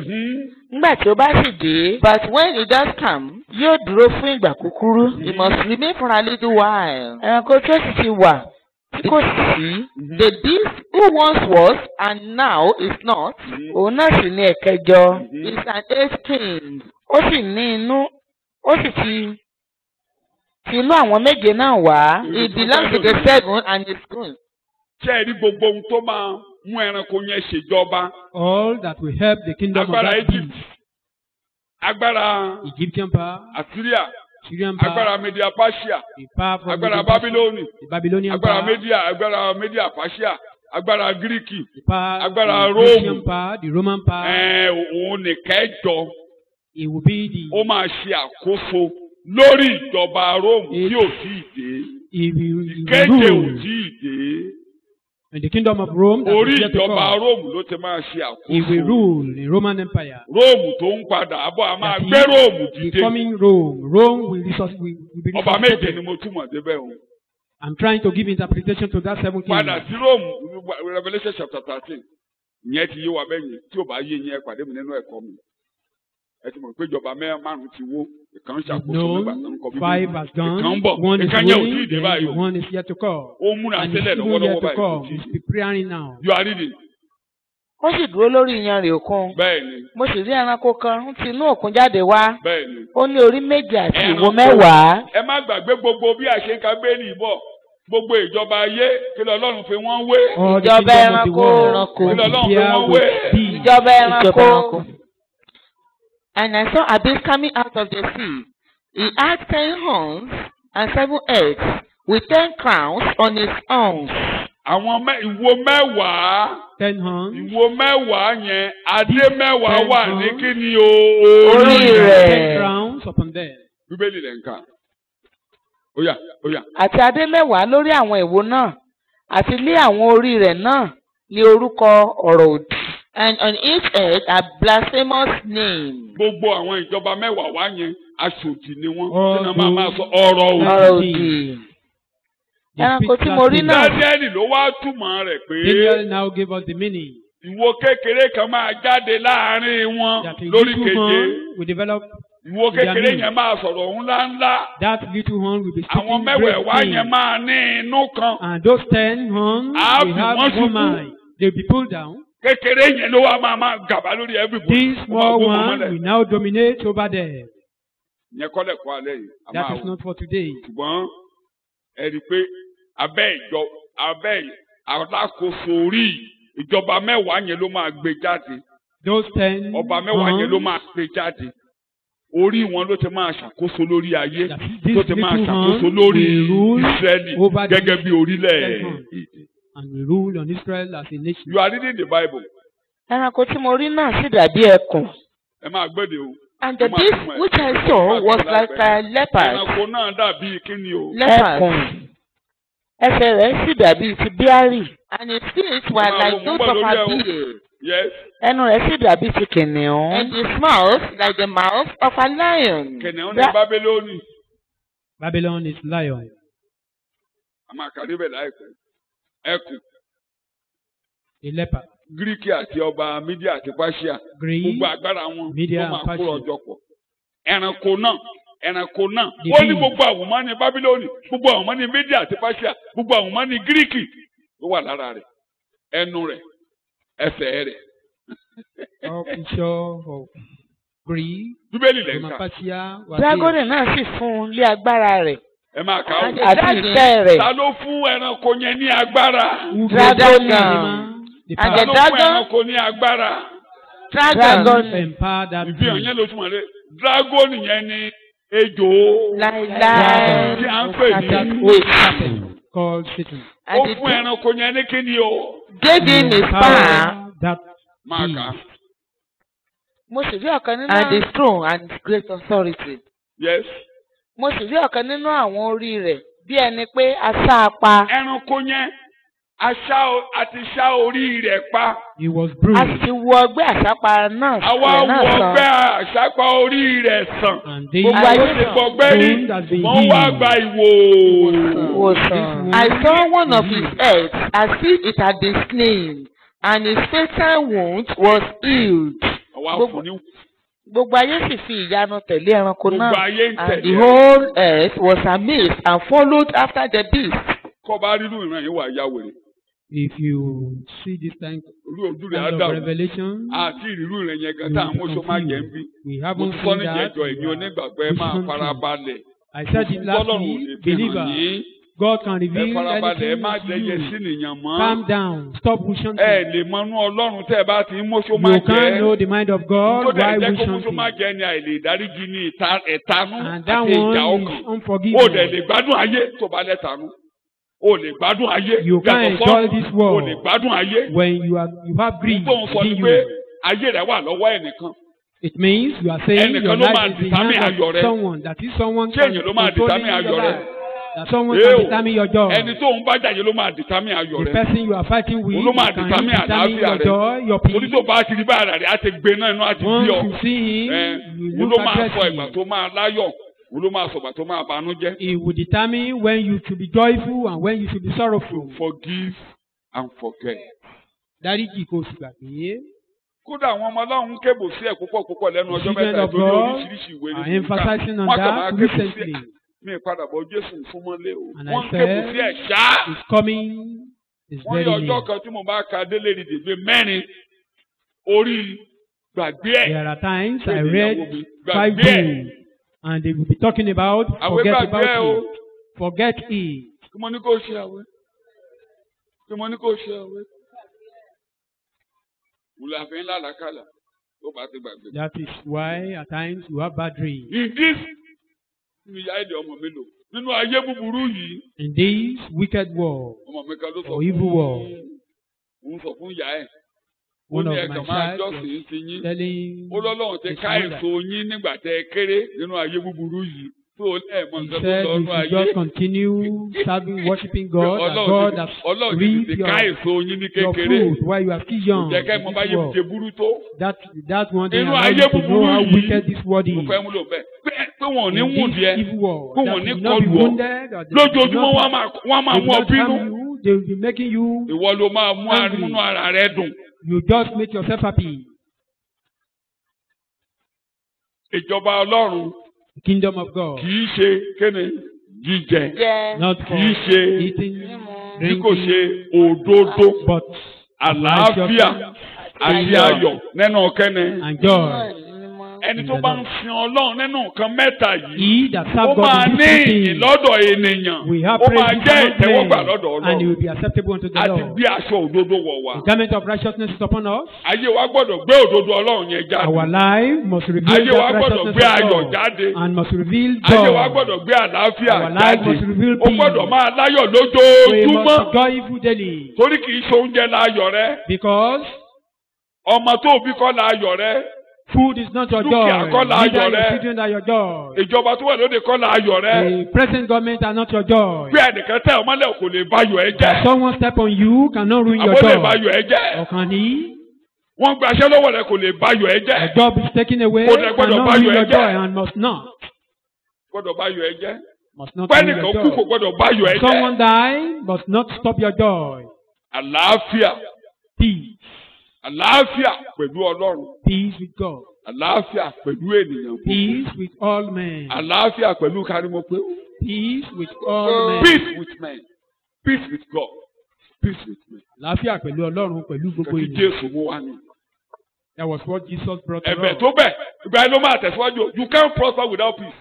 A lè You tẹ̀síwájú. can't make it A lè without peace. ṣàṣeyọrí láìsí àlàáfíà. Wholeness. Peace. Peace will give you sound head. Pé àlàáfíà á fún wa ní ìlera pípé. Tọ́kàn ẹ rí i pé ẹ jẹ́ ká rántí ìgbà tí gbogbo wa gba Jésù. Ọ̀pọ̀ wa lè má máa sùn. remember Àti ìfọ̀ nínú ìrìn ní ìgbàlá nígbà bá ti when wà we fún accept àwọn Christ. ẹlòmíì tí ò lè sùn jọ́tà bá ti wàásù sí Some àásù people who lọ. are unable to sleep, the day you accept Christ, you just Àti dáàdì sleep máa away, gba get Jésù. away. Tó kọ ẹ̀ wá bá mi nílé ṣàǹbí. When my father accepted Christ, Inú pákó lọ́wọ́ tí mo mú wọ ọ́fíìsì mi tí mo mínísítà sí in tó our jẹ́wọ́ former Jésù. church, he Ó confessed padà Christ. lọ́lé lọ múra wá. He went back home. ó to lóun prepare. tí sùn báyìí rí. He said, I've never slept like this ó before. sùn He slept. ó sùn ara rẹ̀ He balẹ̀. slept comfortably. Peter He said, Peter, ń sùn báyìí rí láyé he said, I've òun. never slept like this in my ìjọ tọrọ life. ẹ̀ ti bẹ̀rẹ̀ ń sùn. ó ní wọ́n lóun tọ̀ ó lóun tọ̀ ó lóun fẹ́ lọ múra wá ó lóun á wá lo àkókò díẹ̀ ń bí. He went back home Pàtó tó dàn kò to fẹ́ prepare kúrò. that he want to spend some time Ìyàwó here. Iron Lady ló ti sọ́nà. When he got there, he decided to Ó remain wá a bá bit. wa And lo bí his ọjọ́ wife méjì now ìgbà yẹn la sent ń him ṣe go. ìsọjí ẹ̀rọ̀rẹ́ èyí ìsọjí yẹn Then ló we lọ are gbàgbọ́. making evening Ẹ̀rí pé crusade. ọ̀gọ̀rọ̀ wa tí ò sùn tẹ bá ti gba Jésù kí lẹ máa ṣe lọ́jọ́ It means when you have Well, sleeplessness, tọkàn ẹ̀ bá once you balẹ̀ accept ló máa ṣe wàá Christ, sùn just live peacefully. wàá sùn kọ́ọ̀bà ti sùn wàhálà wá o If you are unable to sleep, wàhálà wá o bẹ́ẹ̀ náà there kíra rẹ is o. problem. You better beg God. Ẹ máa ràn wá lọ́wọ́ o. The Holy Spirit help us. Bọ́lá ẹ máa ràn wá lọ́wọ́ o. The Holy Spirit help Àṣà us. orí yẹn ni ọgbẹ́ Bíbélì lẹ̀ ń That kà. head was wounded. Yes. Ó yá. mo sì rí ọ̀kan nínú àwọn orí rẹ̀ bí ẹni pé a sá a pa Bẹ́ẹ̀ ni. a sì ti wo ọgbẹ́ àsápa rẹ̀ náà sàn. Awọ ọgbẹ́ àṣàpá yẹn sàn. Gbogbo ayé sì fi ìyanu tẹ̀lé ẹranko náà. Gbogbo ayé ń tẹ̀lé ẹranko náà lẹ́yìn. Wọ́n sì forí balẹ̀ fún dírágónì náà. Wọ́n ń forí balẹ̀ fún dírágónì náà. Nítorí ó ti fún ẹranko náà ní ọlá. Ẹ máa gbọ́ o. Dírágónì This dragon, ó fi agbára fún ẹranko. he gave power to Ó that fi beast, ọlá fún ẹranko. and give honor to Kódà him. ó gbé àga rẹ̀. And even he gave Kẹ́ranko him jókòó lórí àga wọn. his Ó own máa lo agbára mi his ṣàyè. throne. They fell down and paid homage to the dragon Mhm. because he had bestowed on the beast all his dominion and authority. Ẹ̀gbọ́n, all the dragon has given the beast. All. Ẹranko yẹn ènìyàn ni o. Ṣé ẹ ti That mọ̀ pé beast ènìyàn ni? is a human Èṣù being. fún ní gbogbo ọlá. Agbára. Satan gave him Gbogbo all tẹ̀sù ní. honor, all Ó power. gbélé lọ́wọ́. All what Satan Ó had ṣàkóso gave ayé. unto that man Èṣù ò ní to ṣàkóso ayé rule yìí. the world. Amen. Is Satan not Àfi rule ní your kó life? gba Jésù ọjọ́ tí ènìyàn kan á máa ṣàkóso báyìí. You will Gbogbo be ayé á máa ruling. tẹ̀lé lẹ́yìn. You will be ruling Ẹ̀jẹ̀ and the mímọ̀ people pé will Èṣù follow ló ń lò. you. And Èṣù á you lò. know Satan was Èṣù deceiving gbé wọ̀. you. Ó ro ní gbogbo agbára rẹ̀. He gave him Ó or gbé sínú empowered àgbo. him totally. Agbára ọ̀gbọ́n ẹ̀ nísàlẹ̀. That is the power of the bottomless pit. Ẹ ṣọ́ra lẹ́yìn ìjọba ayé o. Be careful Èṣù máa rán wọn níṣẹ́ o. on this worldly Kódà government. wọ́n ń fúnra Satan can sílẹ̀ send fún ẹni tó ń bọ̀ yẹn. They were Àwọn preparing ìjọba for òde òní. the coming man. Èṣù ló ń rán wọn The níṣẹ́ sí government wa. of today, Èṣù Satan- tani mo ló rán wọn níṣẹ́. Satan is their Ìlànà máa master. gbàdúrà fún wọn. That is why we must pray for them. Lórúkọ Jésù kò ní rẹ̀ wá. We will not be tired. Paul kọ́ wa ká bá In Jesus' name. gbàdúrà fún wọn. Ká lè lo ayé Paul wa ní said we should be praying for àlàáfíà them àti that we should ìdákẹ́jẹ́ àti ìwà. so as for us to Torí use our èṣù life ló wọn humbly lágbára. and in peace. Satan so Èṣù ló wọn empowered lágbára. them. He empowered them so Fún much. ìjọba tó kọjá nípínlẹ̀ Ọ̀ṣun yẹn. Like the Èṣù rán former níṣẹ́ kó wá government bà in yí this ọ̀dọ́ state. jẹ́. Satan sent him to ruin the Èṣù rán life sí of àwọn you. ọ̀dọ́ kó wú ọ̀dọ́ mọ́lẹ̀. Satan sent him Ṣé ló to wú ayé you. ọ̀dọ́ mọ́lẹ̀ He pátápátá? ruined majority of their life. Never in our history in this state. Láàárín àwọn ọ̀dọ́ kó wọnú court. Nínú Bí àwọn ìtàn ọdún mẹ́jọ ìpínlẹ̀ tó kọjá yìí, yìí. káwọn ọ̀dọ́ kó wọnú ẹgbẹ́ òkùnkùn bọ́n ṣe wọ̀ ọ́ níjọba tó kọjá yìí. Ẹgbẹ́ òkùnkùn kú gbòòrò. 490 kíná orúkọ ẹ̀. Yahoo boys kú gbòòrò. Different kind of Àwọn táyà pé ní Yahoo boys. cultic group. Ẹbọ ni wọ́n ń tú. All these so-called Yahoo boys, they are making Ó lè sacrifice. máa bọ̀ ká kọlù ẹ̀. You may be coming and they Ẹ̀jẹ̀ náà just fẹ́ eat lò. you. They are trying to use your blood. Wọ́n á drive mọ́tò pàdé ẹ̀. If you just Sódà Drive. ẹ̀jẹ̀ á ta sílẹ̀. Àwọn ló máa gbé ẹ lọ so sọ́ọ̀sì. as to face you Wọ́n ti ní nǹkan or tán wá. harm you, they will take you to the hospital. O gbọ́ bẹ́ẹ̀ Once you shed blood, they need blood and they got what they bẹ́ẹ̀. need. Have you ever heard that before? O gbọ́ pé wọ́n lo pátá obìnrin. Have you ever heard of men using ladies' undies before? Tó bá rìn bẹ̀rẹ̀. Tó bá dédé, wọ́n á dédé ká ọmọ. Pátá ẹ̀ ni wọ́n fẹ́ bọ̀. If you just capture a lady in a close place, Tó bá dẹ̀ ti bọ́ pátá ẹ̀ wọ́n á máa lọ. and once they take your undies, they, Wọ́n ti rí they nǹkan tán run wá. away. They've Kí ló got ṣe what ní they kí ló ṣe need. ní pátá mi? What is happening? Before you are shouting, they've Wọ́n náà escaped. máa yọ̀ lọ lé pé fìlà ló ṣí. Ṣùgbọ́n wọ́n ti mú pátá lọ. Tó o bá jó nígbàgbọ́, wọ́n If ti you are mú not ẹ a lọ. Christian, you've been taken away totally.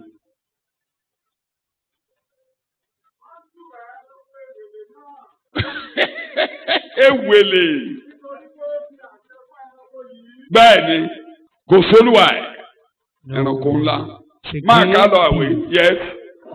a sì fún un lé ẹnu láti máa sọ ohun ńlá Ohun àti ńlá. ọ̀rọ̀ He òdì. was given the power of speech, uttering boastful and blasphemous words. a sì fi agbára fún un láti ṣe bẹ́ẹ̀ ní oṣù méjìlélógójì. And he was oṣù given mélòó la freedom to fọlágbá láti exert lò. méjìlélógójì. Ọdún mélòó nìyẹn. 3.5 years. Ọdún mẹ́ta 3.5 years. àbọ̀ ló máa lo agbára yẹn. He will use that power for Bíbélì 3.5 years. ó sì ya ẹnu rẹ̀ ní ìsọ̀rọ̀ òdì sí Ọlọ́run. And he opened his mouth to Bíbélì, speak a sọ slanders nípa against God. A máa bú Ọlọ́run. The desolator with the A sọ̀rọ̀ òdì God. sọ́lọ́run. He will blaspheme God. Láti Bí Kírísítẹ́nì sọ- ti máa jà nìyí. A sọ̀rọ̀ òdì sí Ọlọ́run. Blaspheme God. Kírísítẹ́nì ò dẹ̀ fẹ́ kó wọ́n bú Ọlọ́run. And Israelites they didn't want Nǹkan that. tó wọ́n pa Jésù ni ìwọ tí ń ṣe ènìyàn. Ó That was gbéra why rẹ̀. Dára rẹ̀ sí Ọlọ́run.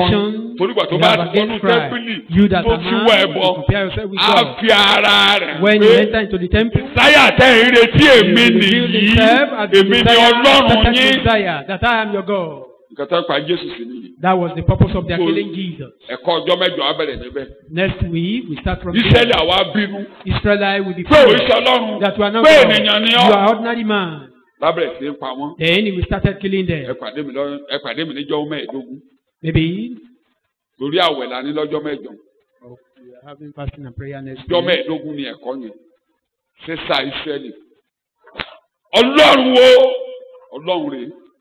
That he is Á sì God, máa ṣe nǹkan tọ́lọ́run ń ṣe. and you will be doing those things Torí that ẹnìkan ló God ní agbára. because someone empowered him. Ọlọ́run dẹ̀ máa gbà láàyè torí pé And God will allow him nǹkan tẹ̀sí lòun fẹ́ jẹ́. what Satan going to become. Ọdún méje yẹn ló máa jẹ láyé. He will do Èmi yóò that. gbé that ìtẹ́ mi ga year. ju ọ̀gá ògo. I will Èmi yóò set my jókòó throne lẹ́yìn upon ìjọ God, ènìyàn. and I will sit upon the Ẹ̀mí kingdom sinmi of nígbà yẹn men. lórúkọ Jésù. May you not be Amen. here. Orí ènìyàn dé sùn máa jókòó lé. Satan will sit upon men. Ọdún àgbà láàyè. 7 years àgbà láàyè. Ọdún méje náà fi fàyè gbà. Àwòrán rẹ̀ máa kà á. His image. Máa kà á. Ẹ̀ka tán. Àbójútó. ó sì ya ẹnu rẹ̀ ní ọ̀rọ̀ òdì sí Ọlọ́run. Yes. And he opened his mouth to speak slanders láti against sọ God, ọ̀rọ̀ òdì sí orúkọ rẹ̀ blaspheming his name àti sí àgọ́ rẹ̀ and his abode. Kò àti síbi sí tí àwọn wọ́n tí kan. ń gbé ọ̀run. Títí Even tí àwọn those tó who ń gbé live ọ̀run in á kú àwọn tó ń heaven. gbé ọ̀run. He will blaspheme those living in heaven. You are reading. a sì fi fún un láti máa bá àwọn ènìyàn mímọ́ jagun He was further permitted to wage war on God's holy people àti láti ṣẹ́gun wọn. and to overcome Èèyàn them. mímọ́ níbẹ̀ yẹn kì í ṣe ìjọ. The holy people Israeli. here Kí ni are mo not pè wọ́n? sure. The Israel. Israelites. Máa kà á. a sì fi agbára fún un lórí gbogbo ẹ̀yà àti ènìyàn àti èdè Lórí orílẹ̀. gbogbo ẹ̀yà àti No ènìyàn tribe, àti èdè. And power was given him to extend his authority over every tribe and people and tongue and nation. Asọ̀nìdàkúrò rẹ̀ ń wò yẹn o. Yes. That is the gbogbo àwọn tí ń gbé desolator. orí ilẹ̀ ayé yóò sì máa sìn ín. And all the inhabitants of the earth will fall down in adoration and pay him Tó homage. bá ti jọ́sìn lónìí. You don't worship God Tí today. ẹ̀mí asọ̀nìdàkúrò bá ti bá ọkọ̀ wọlé In the spirit lónìí. of desolator, Dandan ni o máa jọ́sìn. your companion, you Mo must gbọ́dọ̀ worship. jọ́sìn sẹ́nìkan. You will have to worship someone. Kò ṣeé ṣe kó má jọ́sìn. You cannot, but do Nínú kó it. jọ́sìn sí Jésù. Either you worship Àbí kó Christ jọ́sìn sí ẹranko. or you worship Tó the bá ti beast. bá jọ́sìn lónìí kó rúbọ If you are lónìí. not worshiping with Mo máa us rúbọ sí today, ẹranko tó you ń bọ̀. will offer Bíbélì sacrifice to nìkan. that beast later. olúkúlùkù ẹni tí a kò kọ orúkọ rẹ̀ sínú ìwé ìyọ̀dún àgùntàn tí a Mo ti gbà pa pé láti òfin bá ìpilẹ̀ṣẹ̀ Jésù ayé. wọlé nínú ìwé yìí. Ẹni tí Everyone. wàá kiri gbàlà, ó máa jọ́sìn sí. Whose name has Anyone not been that recorded is in the book of life of the worship that Lamb man. that was slain in that Jésù ní sacrifice. ẹ̀yin Jesus ọmọ mi said, tó lọ kéde, You, ẹ máa the yọ̀. children, Ó rejoice. ṣe torí pé ẹ̀mí èṣù tẹríba fún yín. None that he will Torí break out àti down for orúkọ yín you. sínú kíni o. That your name is ìyọ̀dún written àgùntàn. Bíbélì rẹ̀ in the sọ. book of the Lamb. bí ẹnikẹ́ni bá lé etí kí ó gbọ́. If anyone is able to hear, let him listen. bí ẹnikẹ́ni bá ń fẹ́ kí á di ẹni ìgbèkùn ìgbèkùn ni yóò lọ. Whoever lives into captivity will himself go into captivity. bí ẹnikẹ́ni bá ń fẹ́ kí á fi idà pa ẹni idà lẹ́ ò fi pa òun náà. If anyone sleeps with the sword must he be À ń slain. pòwe lórí asọ̀nìdàkúrò tó fẹ́ kó ní sí ìgbèkùn, òun gan lọ ìgbèkùn. That is Ó the máa fi desolator dàpá ní that is ìdàlá taking máa place fi bá. captive. will be going to captivity. He is killing people with Òfin yẹn sword. dẹ̀ He will dúró be killed by dọ̀la. sword. And that law remains forever. Láṣẹ ní kó gba Jésù. That is why we are Tó bá ló wà saying, nínú lára, ara á ní ọ́. if you want to oppress people, then you will be Bó bá oppressed. fẹ̀tánú bá ní jà, ò ní láyọ̀. You are Bó bá dealing ní with people kéènìyàn kan aggressively, kú ìyà ló máa kú. then you want to kill Láṣẹ sọ people, fún then you yín, will die ilé ìwòsàn ìtẹ́ ń miserably. lọ àtàwọn aládùn àti èyí That káàkiri. is why we are telling you, going Ètò àdúrà tí to wọ́n ń ṣe ènìyàn ni wọ́n ń pa o. Ènìyàn ni wọ́n ń gbógun tì o. Kí ni mo all wí? these false prophets, they kill people, Tani mo ní they wọ́n ń wage war gbógun against tì? people.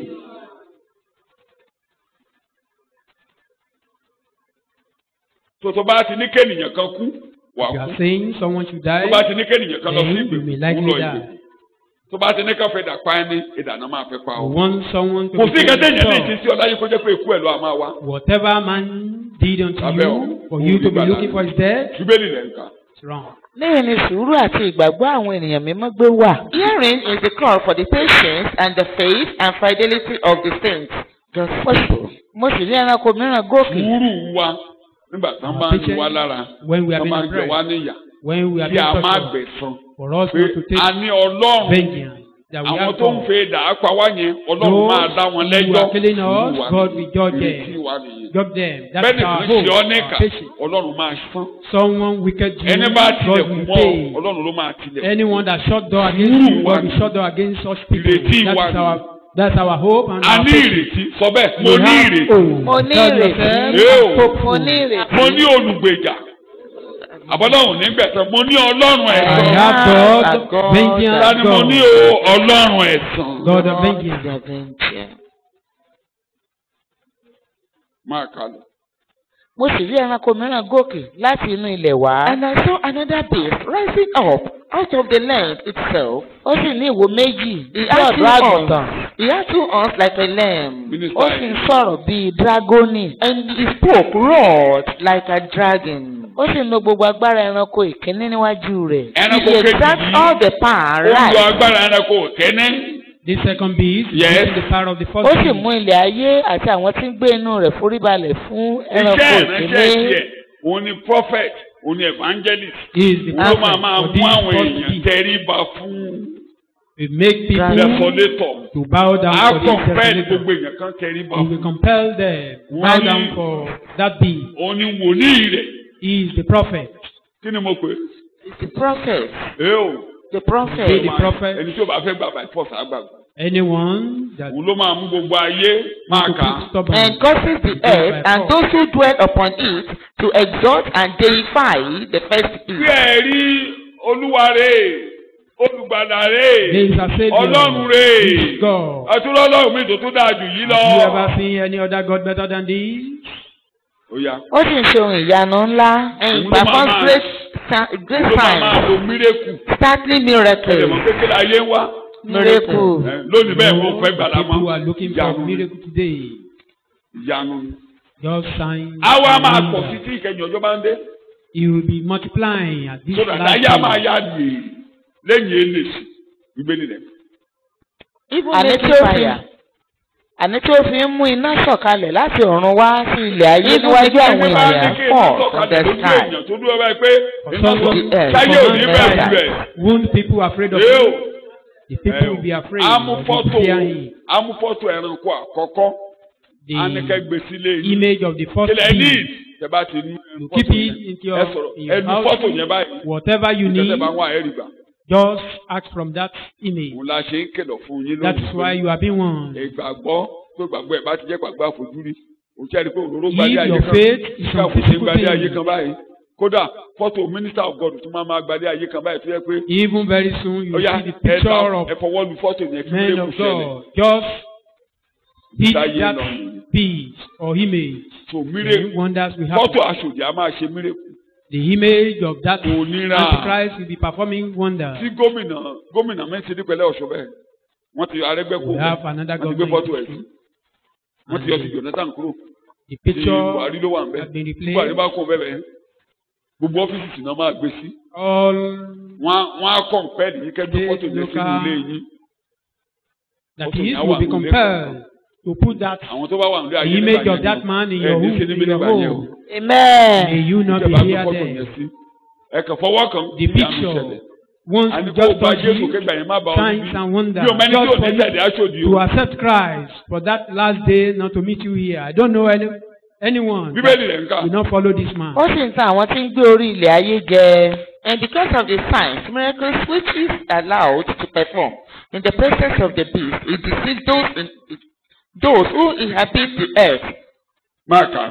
ó sì ń tan àwọn tí ń gbé orí ilẹ̀ ayé jẹ nípa àwọn ohun ìyanu tí a fi fún un láti ṣe níwájú ẹranko náà. Ìyanu yẹn ló máa fi tán gbogbo He will ènìyàn. deceive many. ó ń wí fún àwọn tí ń gbé orí ilẹ̀ ayé láti yá àwòrán fún ẹranko náà tí ó sì Commanding them, gba ọgbẹ́ idà tí ó sì yè. commanding them to erect a statue, an image in the likeness of the beast, who was wounded by the small sword and still lived. Jẹ́ kí n summarize gbogbo ọ̀rọ̀ mi, gbogbo tó wà nínú ẹ̀kọ́ yẹn ni mo ti ṣàlàyé yẹn, ṣùgbọ́n màá wà á kà sí wa báyìí. All we have there. Kí n parí ẹ̀kọ́. Let me round up. Ẹ pàdé mi níjọ́ mẹ́ẹ̀ẹ́dógún lágbára Ọlọ́run.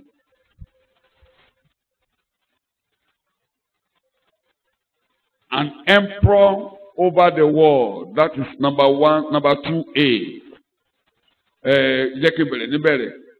Ẹni yìí ni Kristi tí àwọn Júù ń fẹ́. Èmi wá lórúkọ bàbá mi, ẹ̀yin ò gbà mí, Jòhánù orí 43. Ẹnìkan ń bọ̀ ní orúkọ ara rẹ̀, òun ni ẹ ó Came in gbà. the name of my father, you didn't accept me. Someone is coming in his own name and you will accept this man. Ẹ sáré kà jáde. èmi wálé orúkọ bàbá mi ẹ̀yin kò sì gbà mí. bí ẹlòmíràn bá wálé orúkọ ara rẹ̀ òun lé ẹ̀yin ó gbà. Ẹni tó máa jẹ́ alákòóso gbogbo ayé yìí, aṣá orí rẹ̀ lọ́gbẹ́, awọ orí rẹ̀ sàn, ẹranko náà, awọ orí rẹ̀ sàn. Arákùnrin Reverend C.I. Scofield sọ wípé the fragments of the Roman Empire have never ceased to exist as a separate kingdom. The beast, one of his head, as it were wounded to death. Yorùbá mo ti bọ́ sóyìnbó. Ẹranko náà, awọ orí rẹ̀ sàn. Ìyẹn ni pé a mú un padà bọ̀ sípò.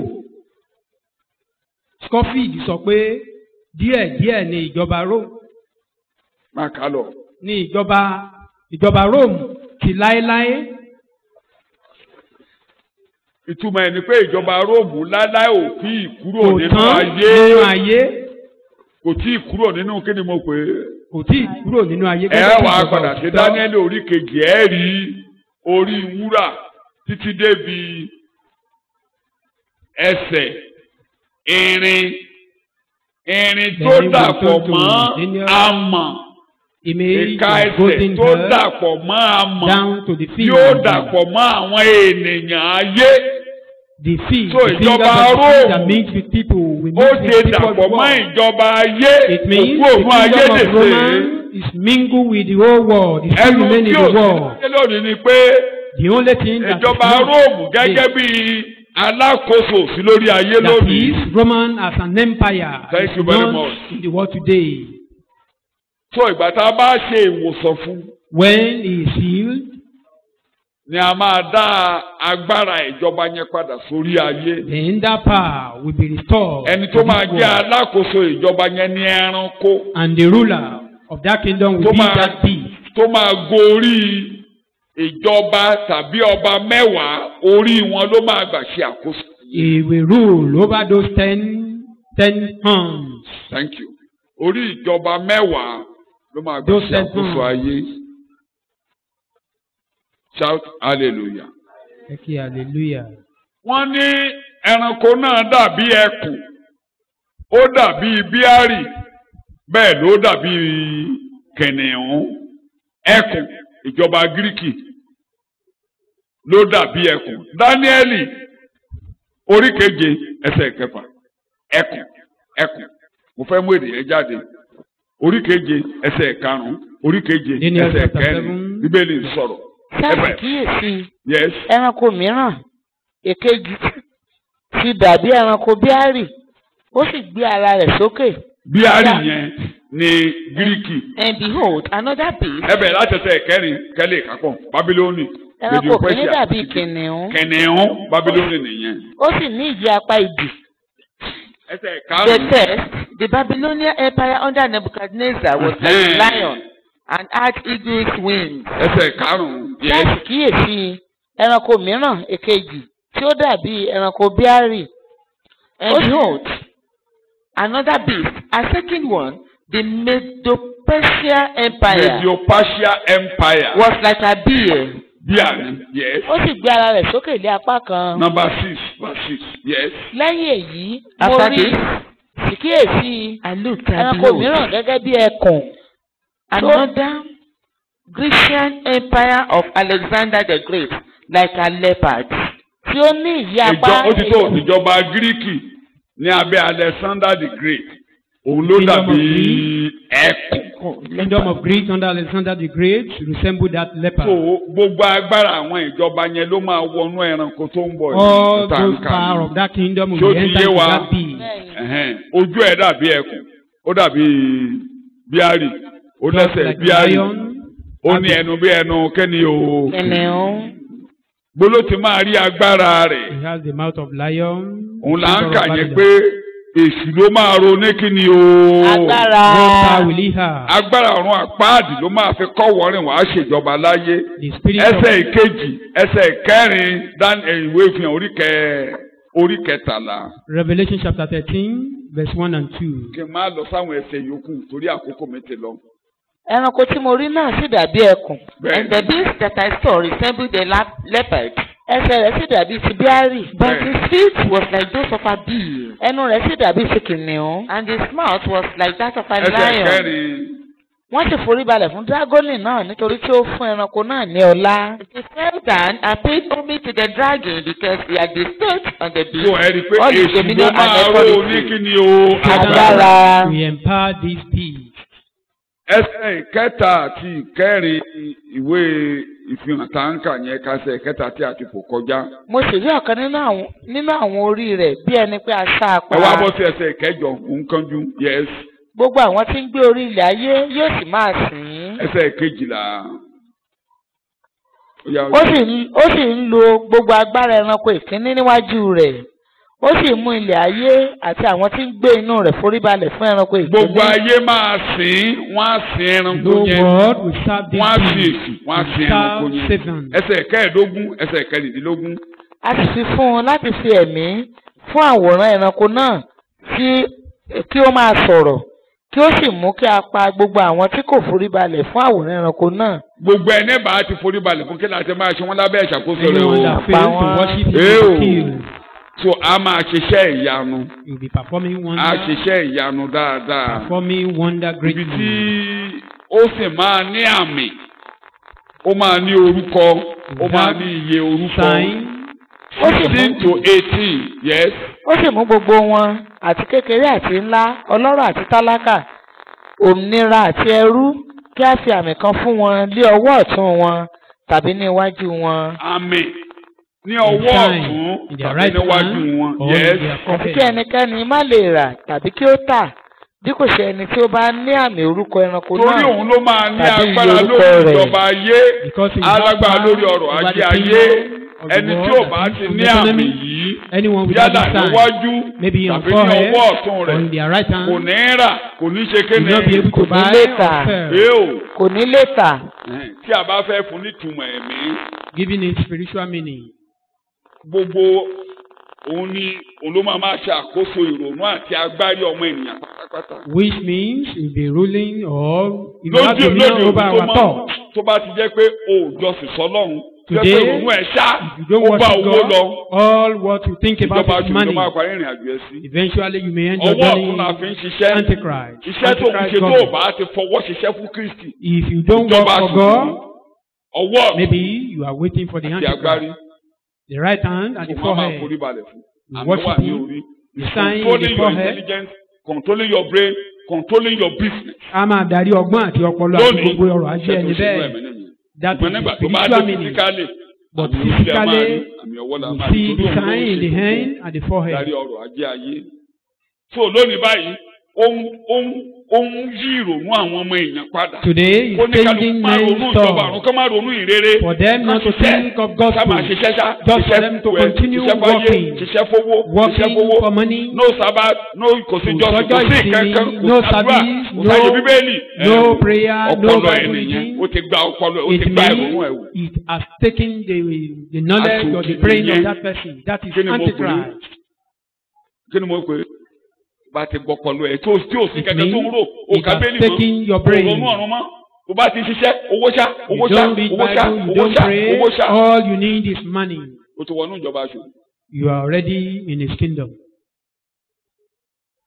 Àmì iye nọ́mbà yẹn ni 666. níyìn ni ọgbọ́n gbé wà. Ẹni tí ó bá ní òye kí ó ṣírò iye tí ń bẹ lára ẹranko náà.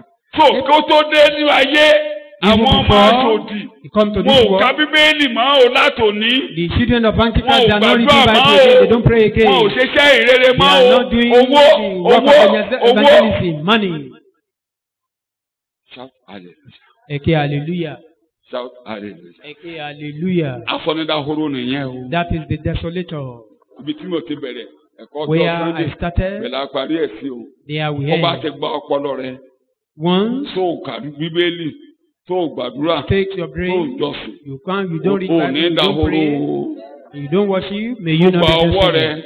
tó o Taking fọwọ́ your ṣiṣẹ́ hand, fún ìrere mọ́. You are not Tó working gba ẹsẹ̀ for rẹ the gospel tó o fi again. kéde ìrere Taking mọ́. your feet, you are not using that feet for gospel again. It means Gbogbo the tá à ń kà desolator is yìí coming. ó máa dé bá Ísírẹ́lì. All we are reading will come upon Israelites. Fún ìjọ tí mò ń wàásù sí lọ́wọ́lọ́wọ́. For the church which I'm preaching Ọlọ́run to ti now, ṣètò. God has made a plan. A ó lọ kọjọ́ ibi ó tó dé. We will be taken away A ó lọ before that kí evil ọjọ́ ibi day. ó tó dé. We will be taken away from Tẹ̀sánóníkà that kejì evil day. ló ti ṣàlàyé ẹ̀ pé Second Thessalonians ẹ̀ explained o that ní ti ìpéjọpọ̀ wa sí ọ̀dọ̀ rẹ̀. of our gathering Olúwa unto máa kó wa Him. jọ.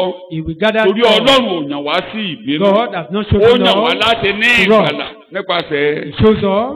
so ẹni to tó bá give gba salvation Jésù through lónìí Him. ìjọba ẹ̀ ò ní bá láyé òun. Anyone that accepts Christ today, Àmì kó that gba Jésù ni government pé is not nothing here. òun jọ́sìn o. And the sign that you accept Christ is that you are worshiping Him. Òun You rúbọ are making Ọlọ́run rí sacrifice. ọrọ̀ Ọlọ́run rí ọ̀ràn níṣẹ́. You are make yourself Tó available o for bá ti sí God. yẹn, ó Without ó that, ti wà nínú ìjọba aṣòdì. it means you Ìjọba are already in àtàlùmọ́ ló the wà. Antichrist Torí government. òun sòdì sí Kristi. Because Ó sòdì sí ìrere. you are doing contrary to Tó the bá ti ń wá gospel of ṣọ́ọ̀ṣì Christ. tá a kéde ìrere tó ní àwọn ọmọ pásọ̀ You ló come ń to lọ. church, they are talking Aṣòdì about ni ọ́. preaching the gospel. You Kí say ló that only kí ló ń forí ẹ̀rù? for the teacher, Kí ló ń for fọwọ́ ẹ̀ the ṣe? pastor. Àwọn ọmọ What are you aṣòdì thinking about? ní What are you bá using your hand for? Who are Àtúntò those next week báyìí wà ń lọ kéde. Antichrist? Àwọn tí ò bá ti ṣòdì, wọ́n á bá jáde. Those who are not Antichrist, we follow Àtúntò us. ìpàdé We preach àdúrà the o, gospel. àwọn ọmọ We aṣòdì ò call ní the wá prayer o. meeting. The Antichrist children will not Wọ́n come. retí mírèkù o. They are expecting Wọ́n á rí mírèkù wonder, lójú signs and òkú tó ń lọ wonders. òun wà They bẹ́ẹ̀ o. will see it upon those. Kò fún tá à lè ṣe láti lówó. They can do anything to get Kò fún money. tá à lè ṣe láti rí They owó. can do anything to get money. Aṣòdì nìyẹn. Those are the Antichrist children. Kówó ṣe àtẹ̀jáde. All Aṣòdì they nìyẹn. need is money. So wọ́n ló máa yára rẹ wò. Ẹ̀mí wo ló ń bá ọ lò lónìí? Examine yourself. Which spirit is Sẹ́mi dwelling with Kristi you? ni Is àbẹ́mi it òdì. the spirit of Christ? Olúwa or ẹ̀mí contrary àfọ̀ndáwóró spirit? má jẹ́ kó wọnú ayé. Oh Lord, prevent Má sì jẹ́ kí wọnú ìjọba aṣòdì tó ń from bọ̀ entering yìí. into my life and Ẹ jẹ́ ká help me not gbàdúrà to lórúkọ enter into the Jésù Olúwa wa. forthcoming Antichrist government. Ní orúkọ Jésù Olúwa wa, ẹ jẹ́ alájú wa. Lọ́la ìpàdé wa, ẹ̀kọ́ bẹ́ẹ̀lì nígboro. Ọjọ́ Àlàmísì.